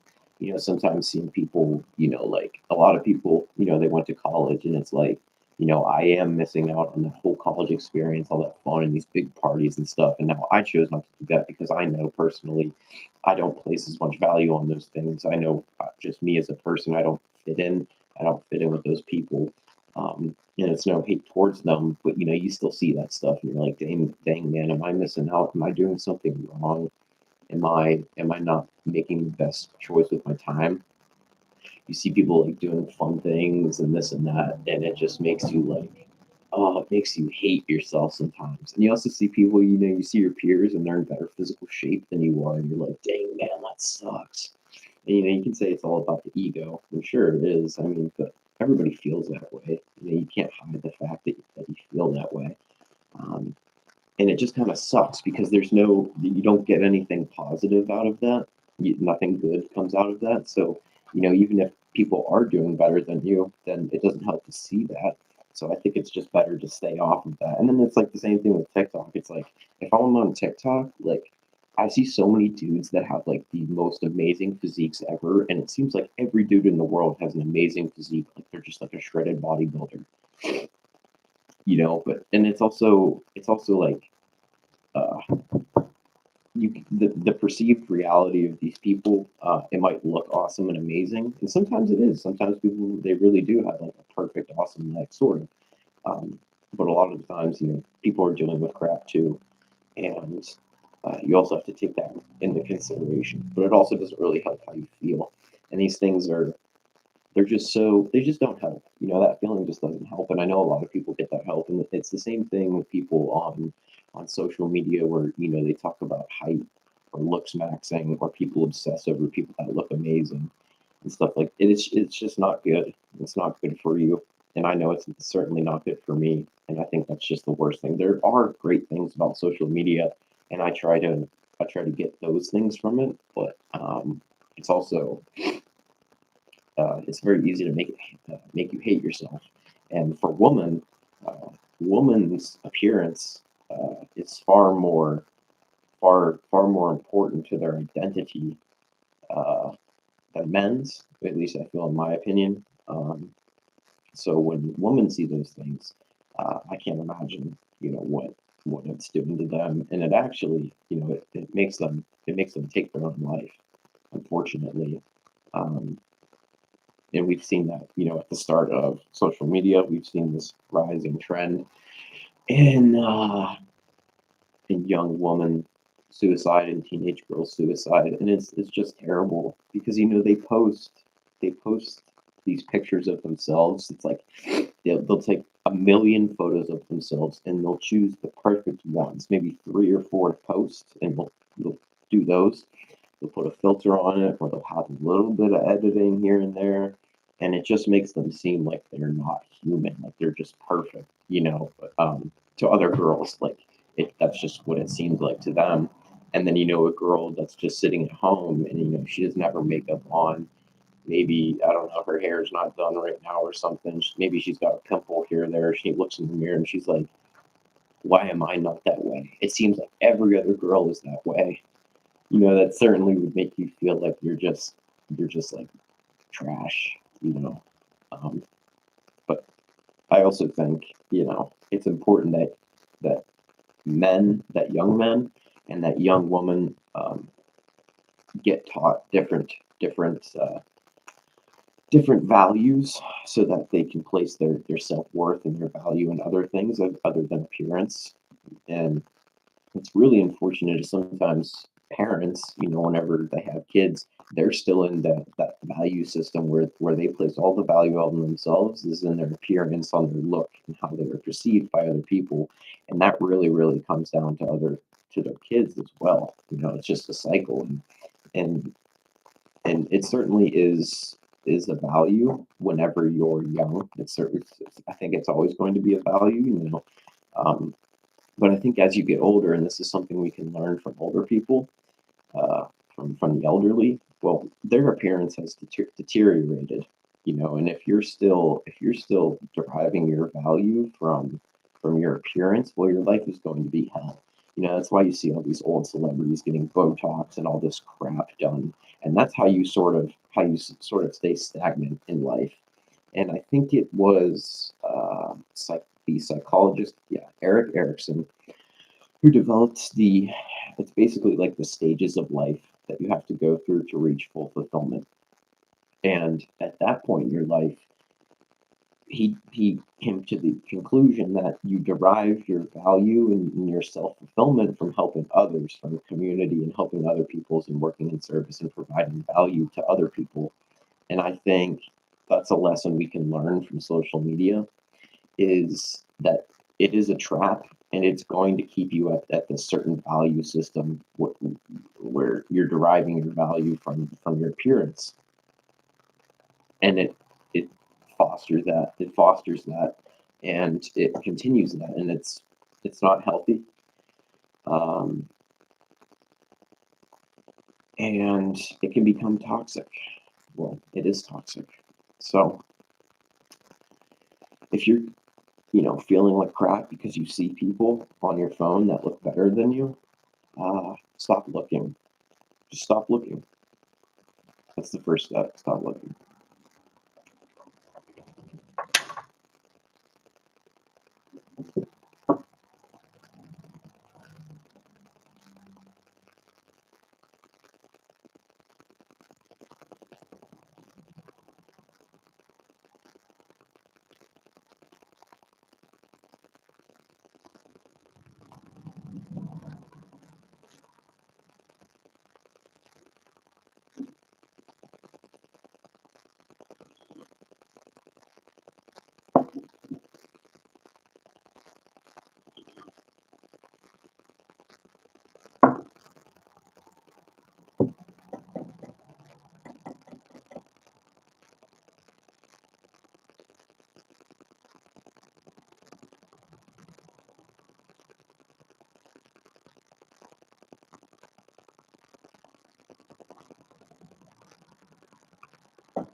comparison.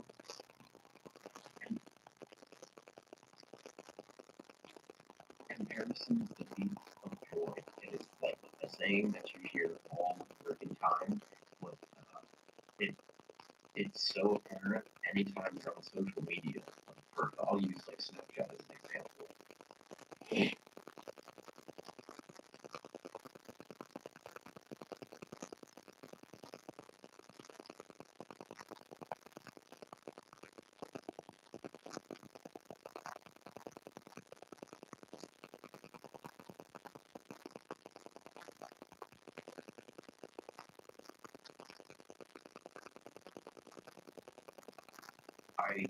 I try to use Snapchat as little as possible. It's not very back or something.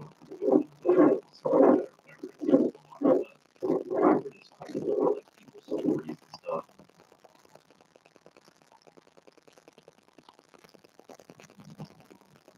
And I see like what they're doing. I'm like, dang man, it's really you know, sometimes people like a lot of people, you know, they like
sure it is. Everybody feels perfect, and you can't feel that way. And it just kind of sucks because you don't get anything positive out of that. Nothing good comes out of that. So, you know, even if people are doing better than you, then it doesn't help to see that.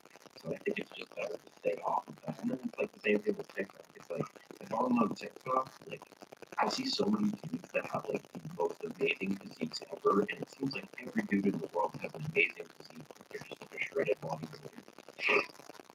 You know, and it's also like the perceived reality of these people, it might look awesome and amazing, and sometimes it is. Sometimes they really do have a perfect, awesome sort. But a lot of the times, people are just attracted to videos. We also have to take that into consideration. But it also just really helps how you feel. These things they just don't help. You know, that feeling just doesn't help. And I know a lot of people get that help. It's the same thing with people on social media where, you know, they talk about height and looks and everything, or people and stuff, so we can look amazing and stuff like it. It's just not good. It's not good for you.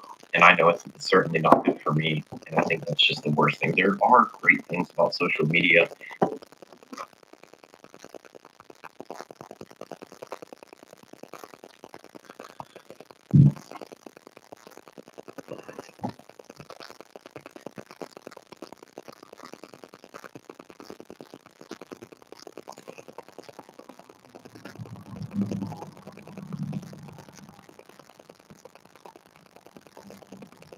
And I try to get those things from it, but it's also it's very easy to make you hate yourself. And for woman's appearance is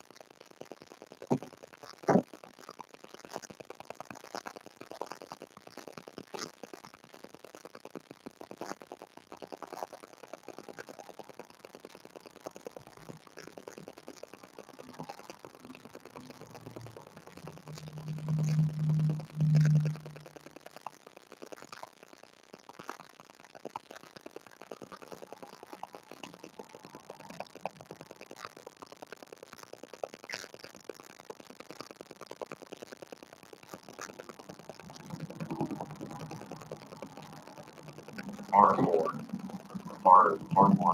to their identity than men's, at least I feel in my opinion. So when women see these things, I can't imagine, what it's doing to them, and it actually it makes them take their own life, unfortunately. Um, and we've seen that, at the start of social media, we've seen this rising trend in young women suicide and teenage girls suicide, and it's just terrible because they post these pictures of themselves. It's like they'll take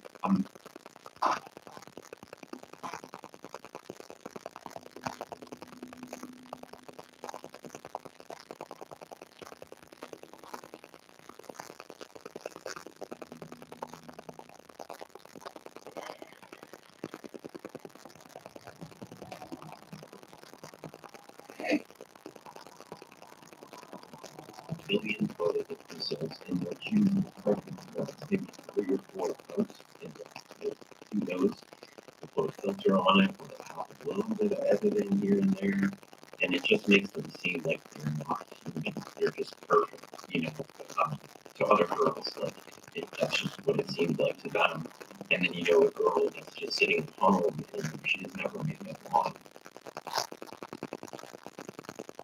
Maybe, I don't know, her hair is not done right now or something. Maybe she's got a pimple here or she looks in the mirror and she's like, why am I not that way? It seems like every other girl is that way. That certainly would make you feel like you're just like trash. But I also think, it's important that young men and that young woman get taught different values so that they can place their self-worth and the value of other things and other than parents. And it's really unfortunate if sometimes parents, whenever they have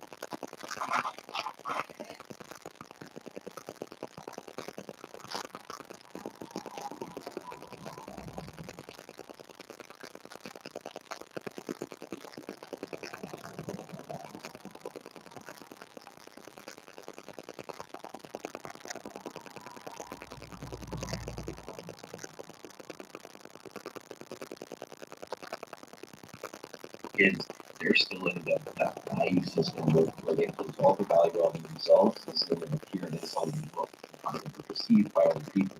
And that really, really comes down to their kids as well. It's just a cycle. Kids as well.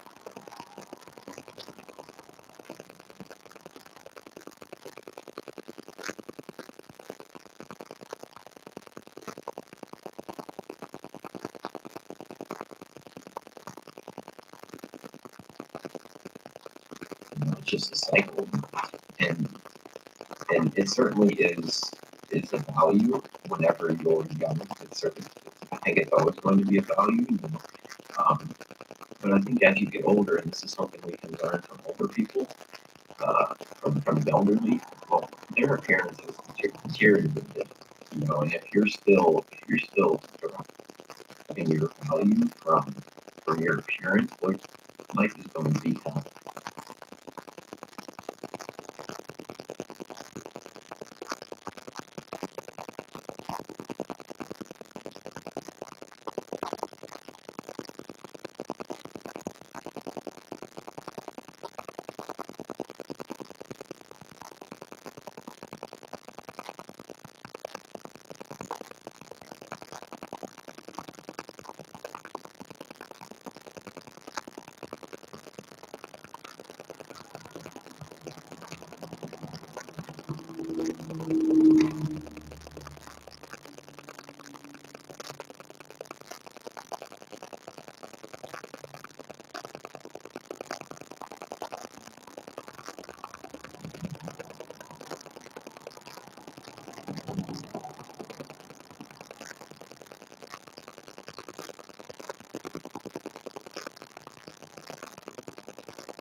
that's why you see these holes in these photons and all this crap. And that's how you sort of stay stagnant in life.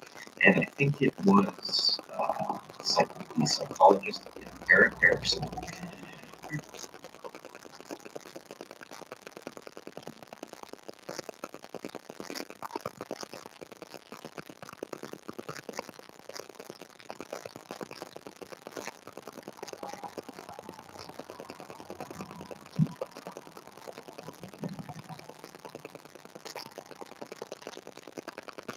Well, it's basically like the stages of life that you have to go through to reach full fulfillment.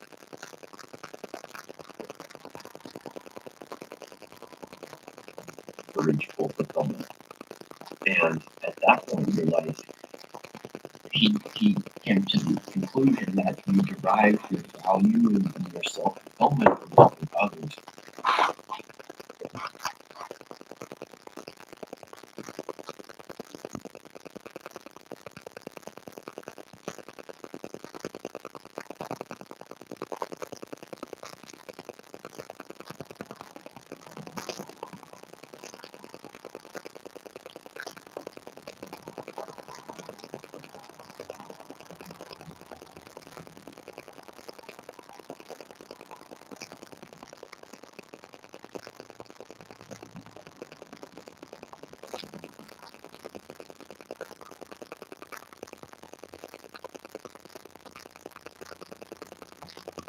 Fulfillment from helping others in the community and helping other people to work in service and provide value to other people.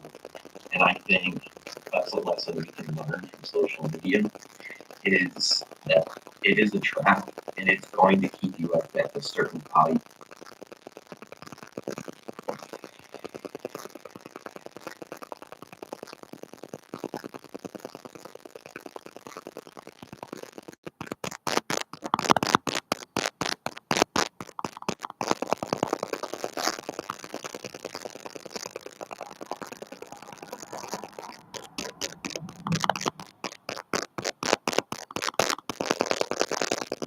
System. You're deriving your value from your appearance,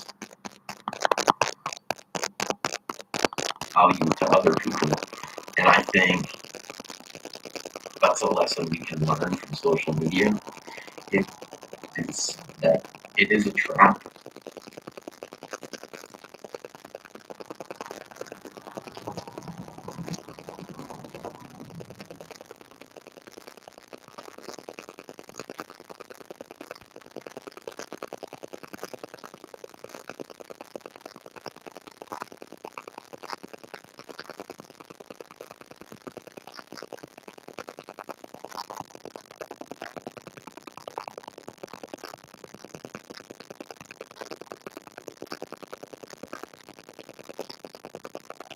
And it's going to keep you at a certain.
Six,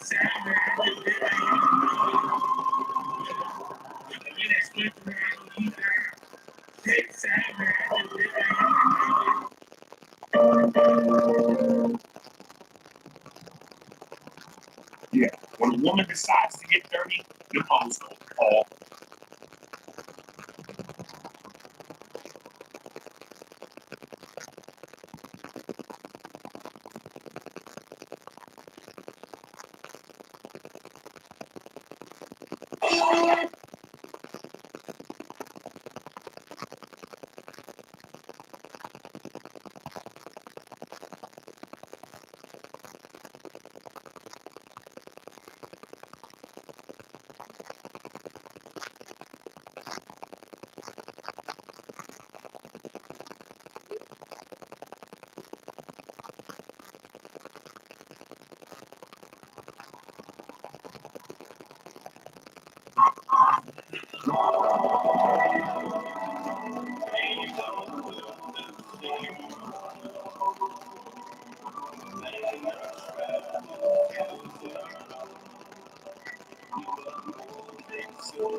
Watch me.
Levels out. Well, I'm such a big fan. Come on, baby girl.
A $15 sugar break. 40.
this is one of the craziest statistics that I've ever heard for this current time right now. And this was 2 years ago, so it's either less or it's more. I think it's probably more now. But 63% of men aged 18 to 29 are single in the US. So 63% of men are single, aged 18 to 29. Psychologists have noted that many young men prioritize autonomy, financial independence, and emotional safety over high-risk commitments like marriage. The growing disparity has been called the romance gap, where the number of available men and women in the dating market is not aligned.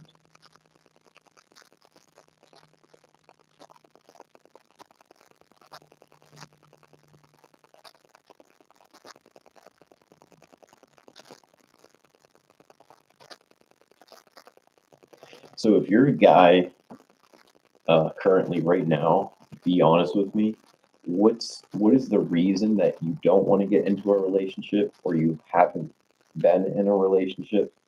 Tell me why, because I'm super curious why. You know, like dig deep and give me the honest, truthful reason what you're feeling and why.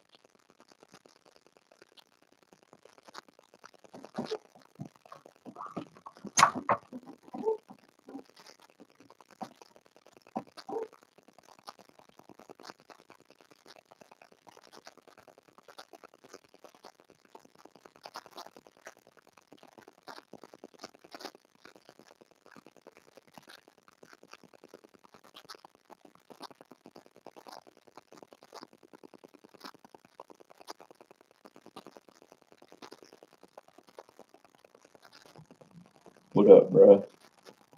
What up, cuz?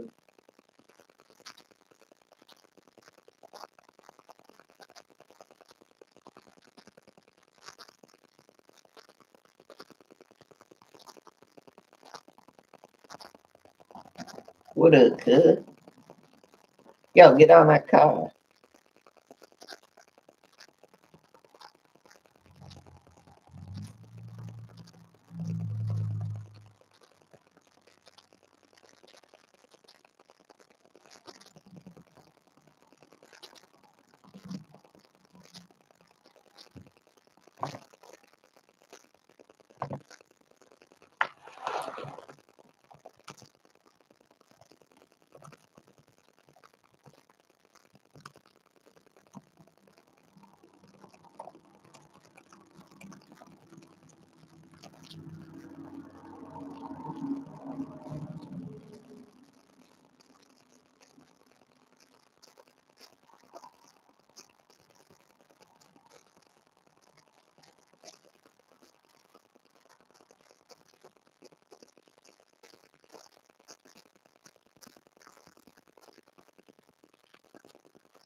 All right, the statistics for single young men are super, super alarming, and I kind of want to get into them and just make them known. And if you're a dude watching this, and if you're in this age group, or if you're if you're a statistic currently, I want you to let me know why you're single, just for whatever reason. Be as honest as you can be. All right, so prevalence of loneliness. 44% of US men aged 18 plus report feeling lonely all the time, compared to lower rates among women. This aligns with the Surgeon General's 2023 declaration of a national loneliness epidemic, where isolation rivals obesity or smoking in health risks. Among single men, 40% screen positive for depressive symptoms tied to isolation. Single men living alone faced a 4.9-fold increased suicide risk rising to 16.4-fold for those under 35.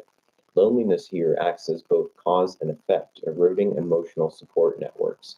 Loneliness correlates with higher rates of substance abuse, poor sleep, and weakened immunity among single men, with 2 in 5 Americans overall, disproportionately men, reporting frequent loneliness in 2024 census data.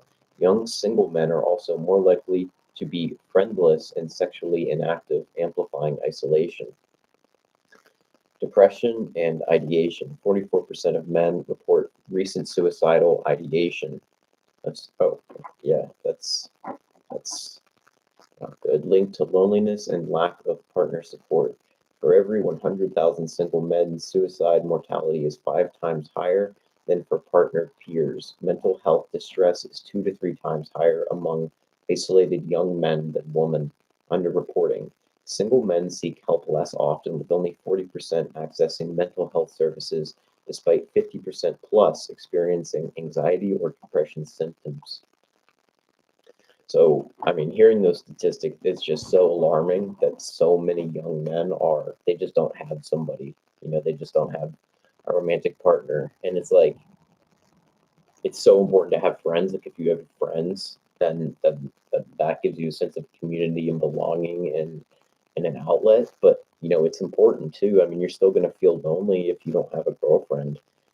And if you know somebody with a girlfriend, then that sucks. Like, so I just want to know from you guys, like, what's stopped you from having a girlfriend? I know that if I didn't meet my girlfriend in high school and we weren't still together, I mean, I probably wouldn't find another girlfriend, or it would be super hard for me to find somebody. So let me know what's stopping you.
All right, these statistics for single young men are super alarming, and I kind of want to get into them.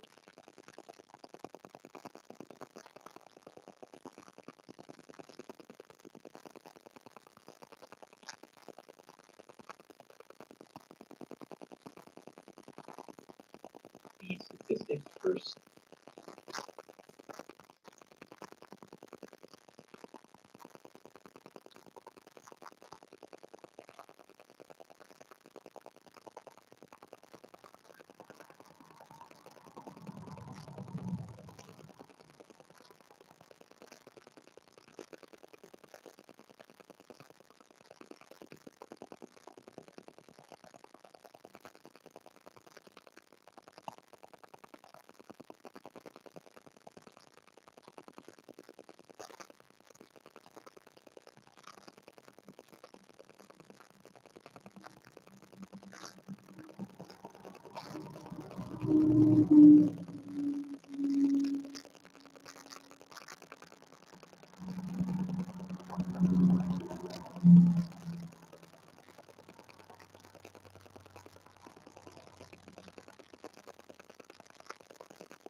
I currently can't see a timeline where it's possible for me to have kids. Now, of course, it's possible for me to have kids, and it would be cool to have kids.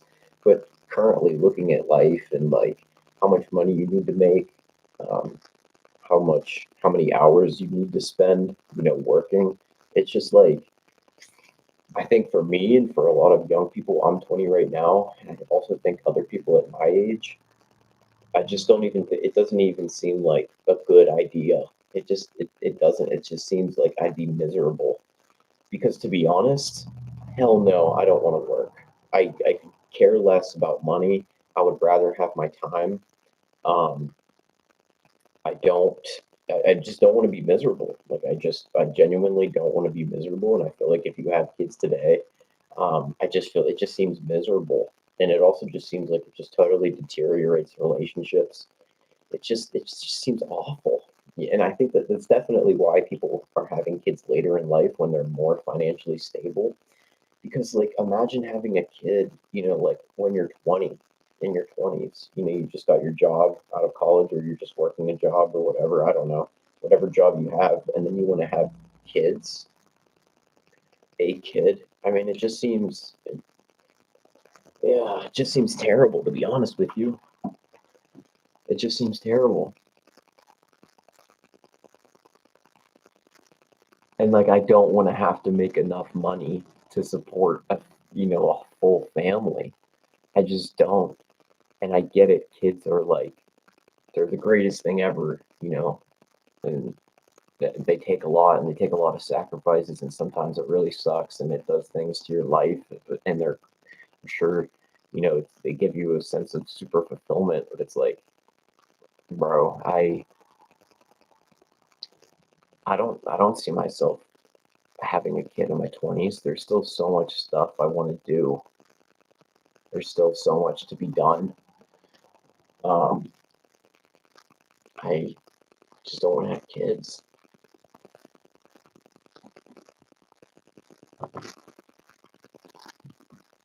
Hey, what's up?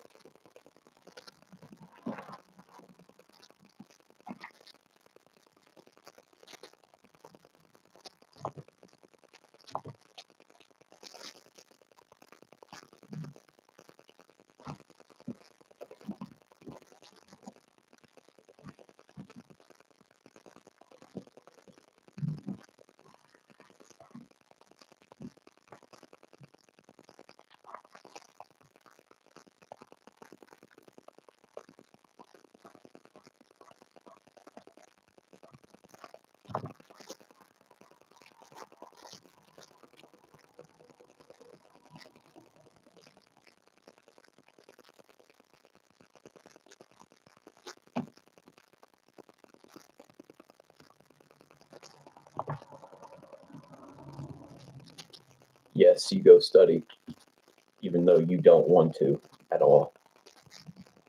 My hair, bro. My hair.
It feels really stupid that American families decide to split up and not sort of share finances and build wealth more effectively.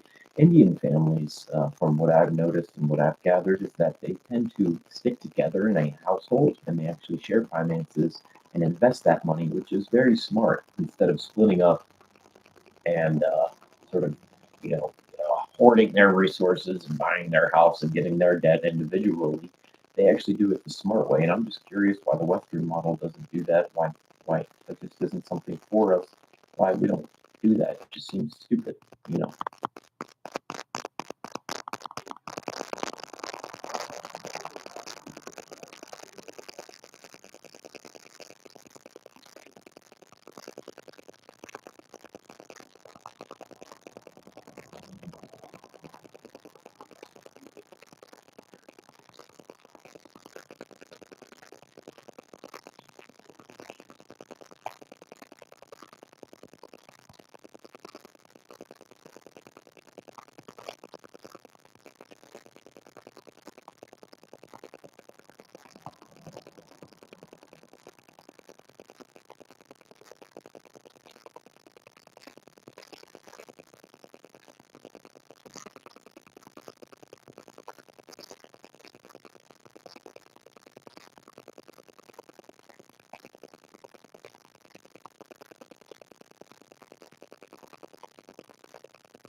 Have you guys ever really thought about why American families decide to split up and like go get their own homes or go move somewhere else or go do this or go do that? And I think that's sort of kind of what Cameron said, earlier, like, why is it that American families split up instead of staying together? Imagine what they imagine a nuclear family, okay, with two parents and three kids. Three kids go to college, they get their college degree, they get good paying jobs, and they decide they want to go and solely live off of their finances, get their house, get their car, get their why is it that we do that?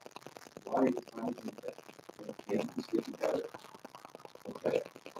Um, that they don't share finances, because imagine if you had compiled that money and invested that money compounds, and if you have more of it, well, it compounds faster, more of it. That's how compounding works. Okay, this is basic. Um, I still get why it's smart. It seems like a way to build financial freedom for your family faster. You know, doesn't make sense to me. Can anybody tell me why? Because something I've noticed, something I've gathered, is that Indian families seem to do that. They seem to stay together longer. I think for support for your family, if you're raising kids, you need time for yourself, you need time to do things, well, it's split evenly amongst your family. You can, ask your parents for help because they're right there, you're living in the same home. You can ask your brothers, your sisters, whatever. It's just like, our traditions, our relatives, that works against us.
if the prophecy of the AI future does become true, well then that sort of means that all of these college institutions just go away. All of these college institutions producing skilled workers, right? Well, you know, I mean, if you talk about money to learn, there just isn't going to be this active pipeline anymore of people going to college and going out and getting a job after it. That just isn't going to exist anymore. It's just going to be something that just totally, um, goes away. Well, it's not going to be the same deal where you get a student money to get this degree, basically this stamp that will get you that future job. It's just not something that it's just not a major institution that's going to exist anymore. And part of me is kind of excited about that. I don't know why. Mostly because we all get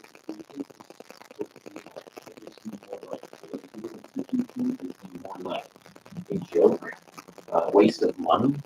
I'm sure that's how a lot of people feel.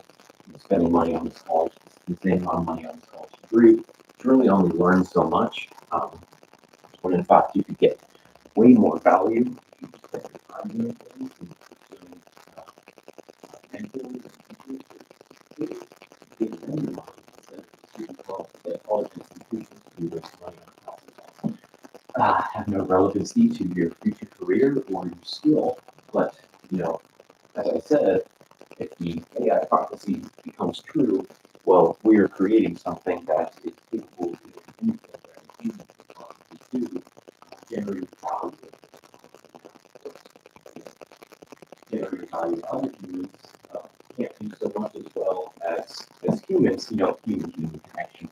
But yeah, they're gonna go away. That's my prediction. If you think I'm wrong, go ahead and prove me wrong in the comments.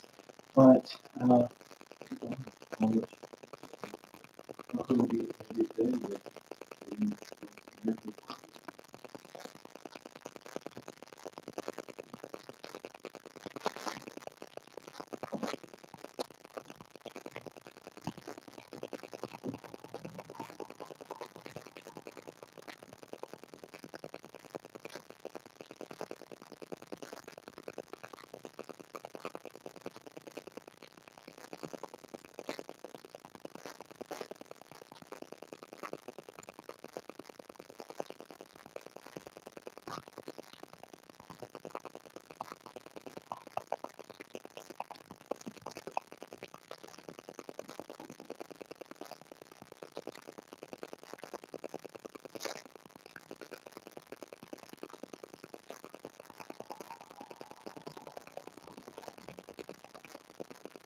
at what point will we know that AGI is created?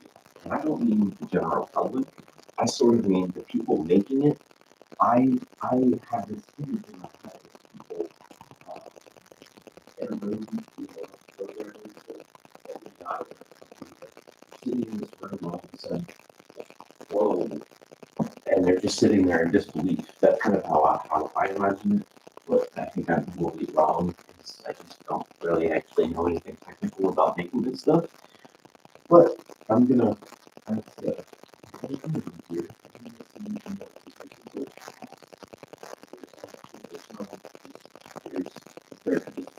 moment that people know all of a sudden. So that's what I'm curious about. I'm sure you guys are pretty curious about it too. If you keep up to date on AI, so let's sort of figure out, what does that look like, or what are the possibilities?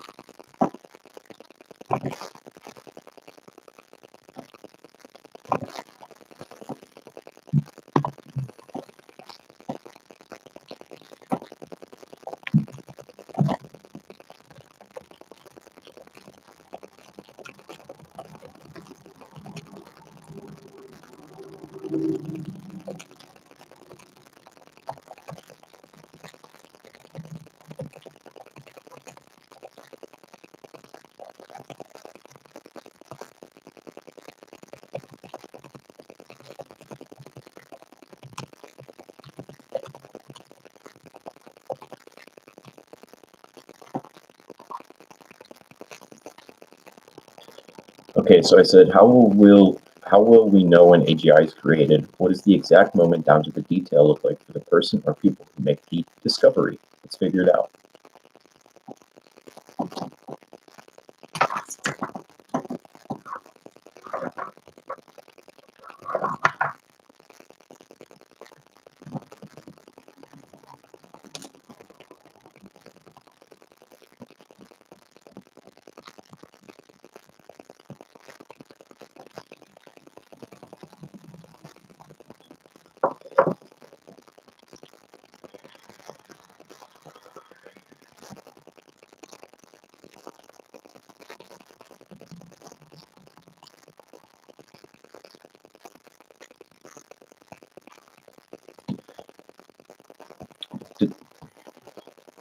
Determining when AGI is created isn't straightforward. It's not a binary switch, but a consensus based on rigorous evaluation. Predictions for its arrival vary, blah, blah, blah. I don't need to know that. Okay. Benchmarks and tests for AGI. Recognition would hinge on the system passing standardized evaluations that measure general intelligence, not just memorized tasks. Okay, so we have the ARC to AGI benchmark developed by François Chollet. This tests core knowledge priors like abstraction and reasoning on novel puzzles, emphasizing skill acquisition efficiency over data regurgitation.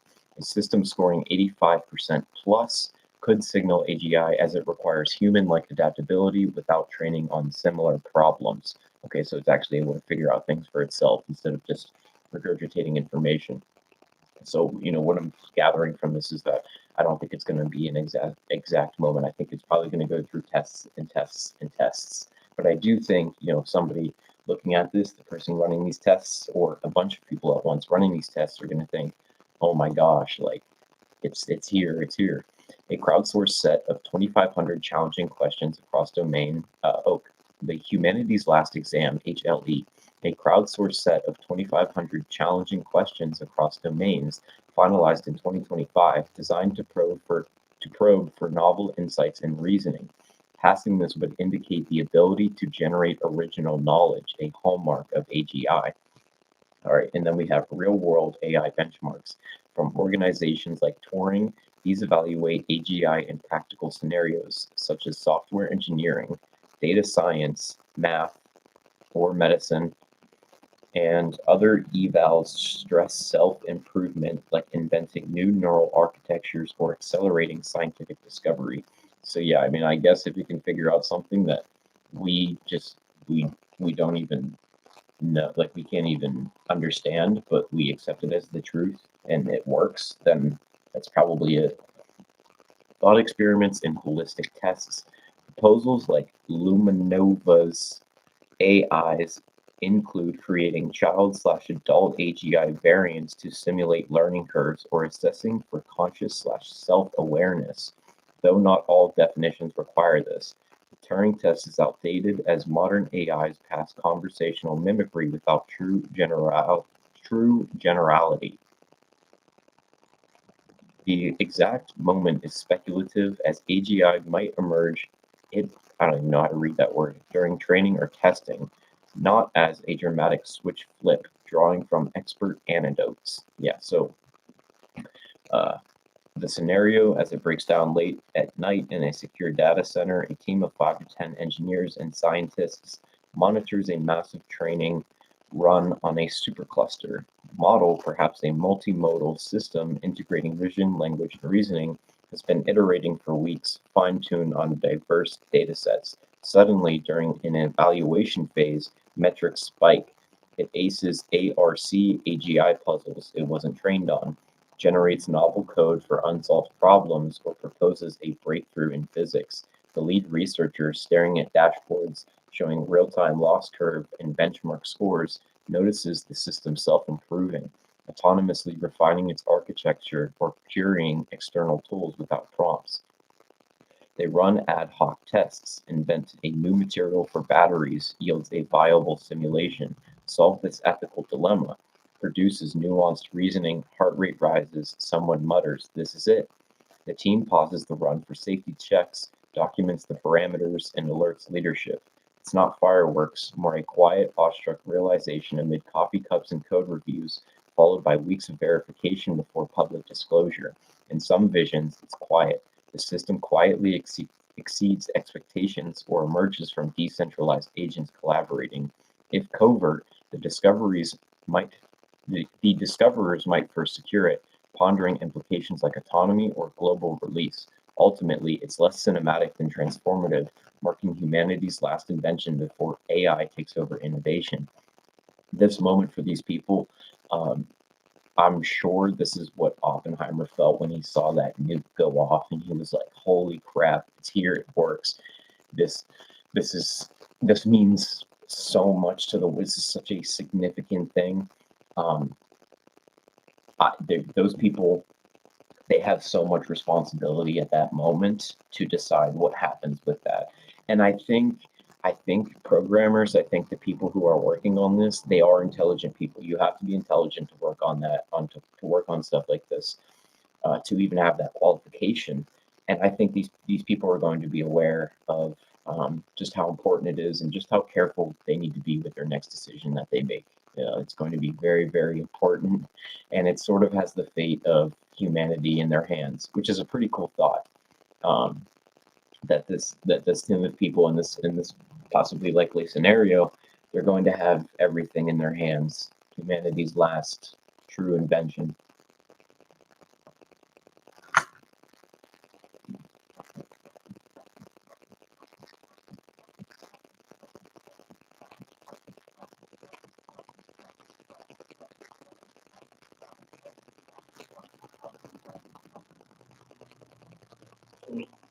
We know that either we're sitting in this room and all of this. That's kind of how I imagine it.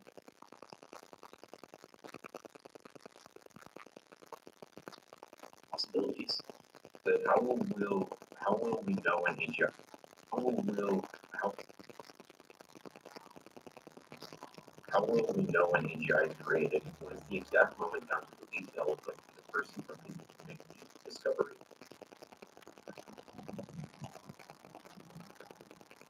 Without training on similar problems. Okay, so it's actually able to figure out things for itself than just regurgitating information. So, what I'm gathering from this is that I don't think it's going to be an exact moment. I think it's probably going to go through tests and tests and tests. Like humanity's last exam, HLE, seems to indicate the ability to generate original knowledge, a hallmark of AGI. All right. And then we have real world AI benchmarks from like inventing new neural architectures. We don't even, then that's probably it. thought experiments in holistic assessing for conscious true generality. The exact moment is speculative, as AGI might emerge if, I don't know how to read that word, during training or testing, not as a dramatic switch flip drawing from expert anecdotes. Yeah, so the scenario as it breaks down late at night in a secure depth. The scenario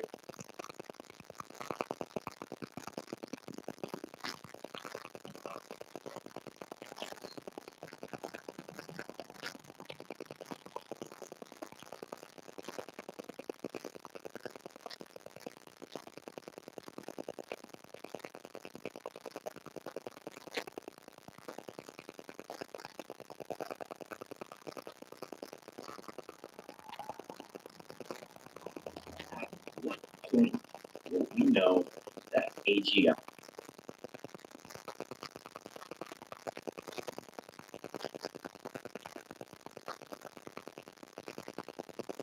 are intelligent people, actually intelligent, and it sort of has the fate of humanity in their hands, which is a pretty cool thought. Um, that this human people in this possibly likely scenario, they're going to have everything in their hands. Humanity's last true invention.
It feels really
why do you think those guys, those guys talking about farmers and those guys, right?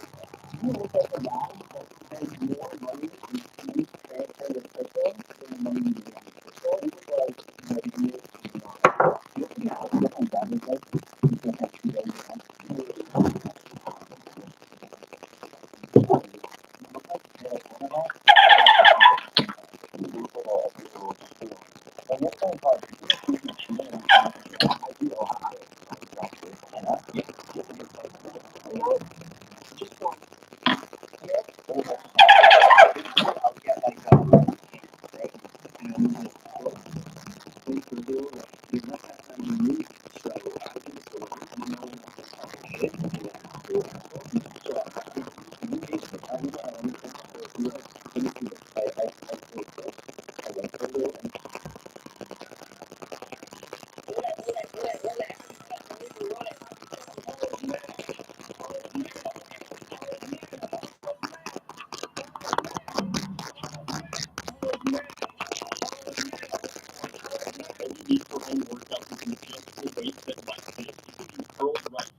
Oh yeah, thank you for the lights. Oh yeah.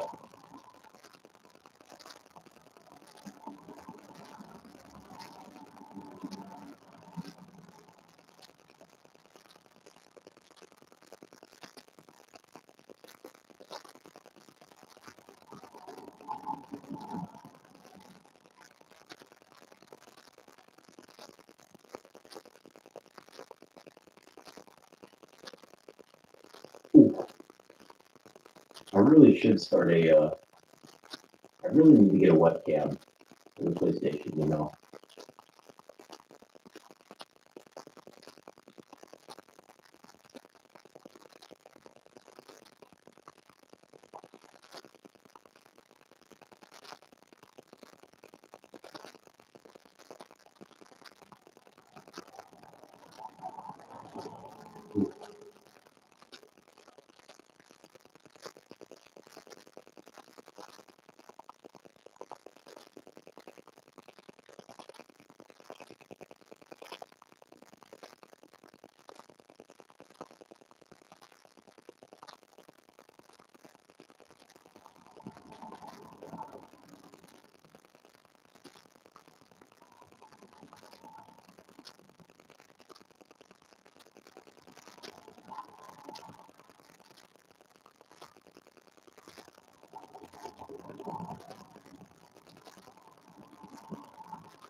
Hey, how's it going?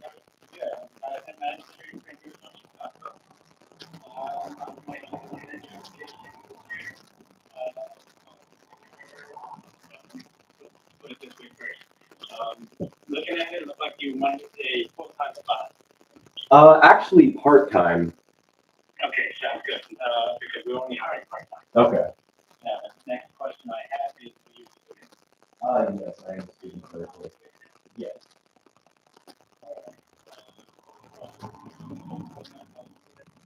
I'm currently a part-time college student. I go to community college right now.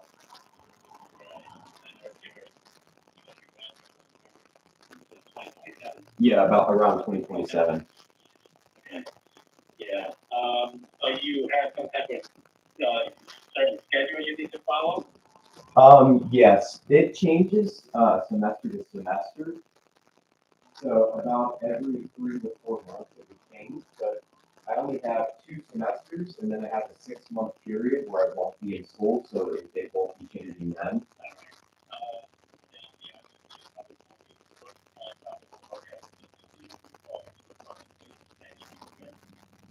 Okay.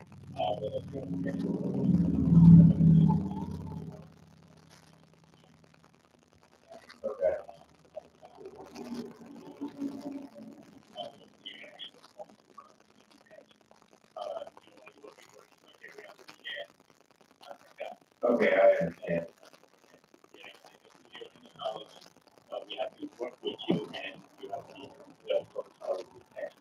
Right. Yeah, but that can happen. Well, I appreciate the call, sir. All right, thank you. Yep. Bye.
Sorry guys, I'm gonna try something with this webcam here.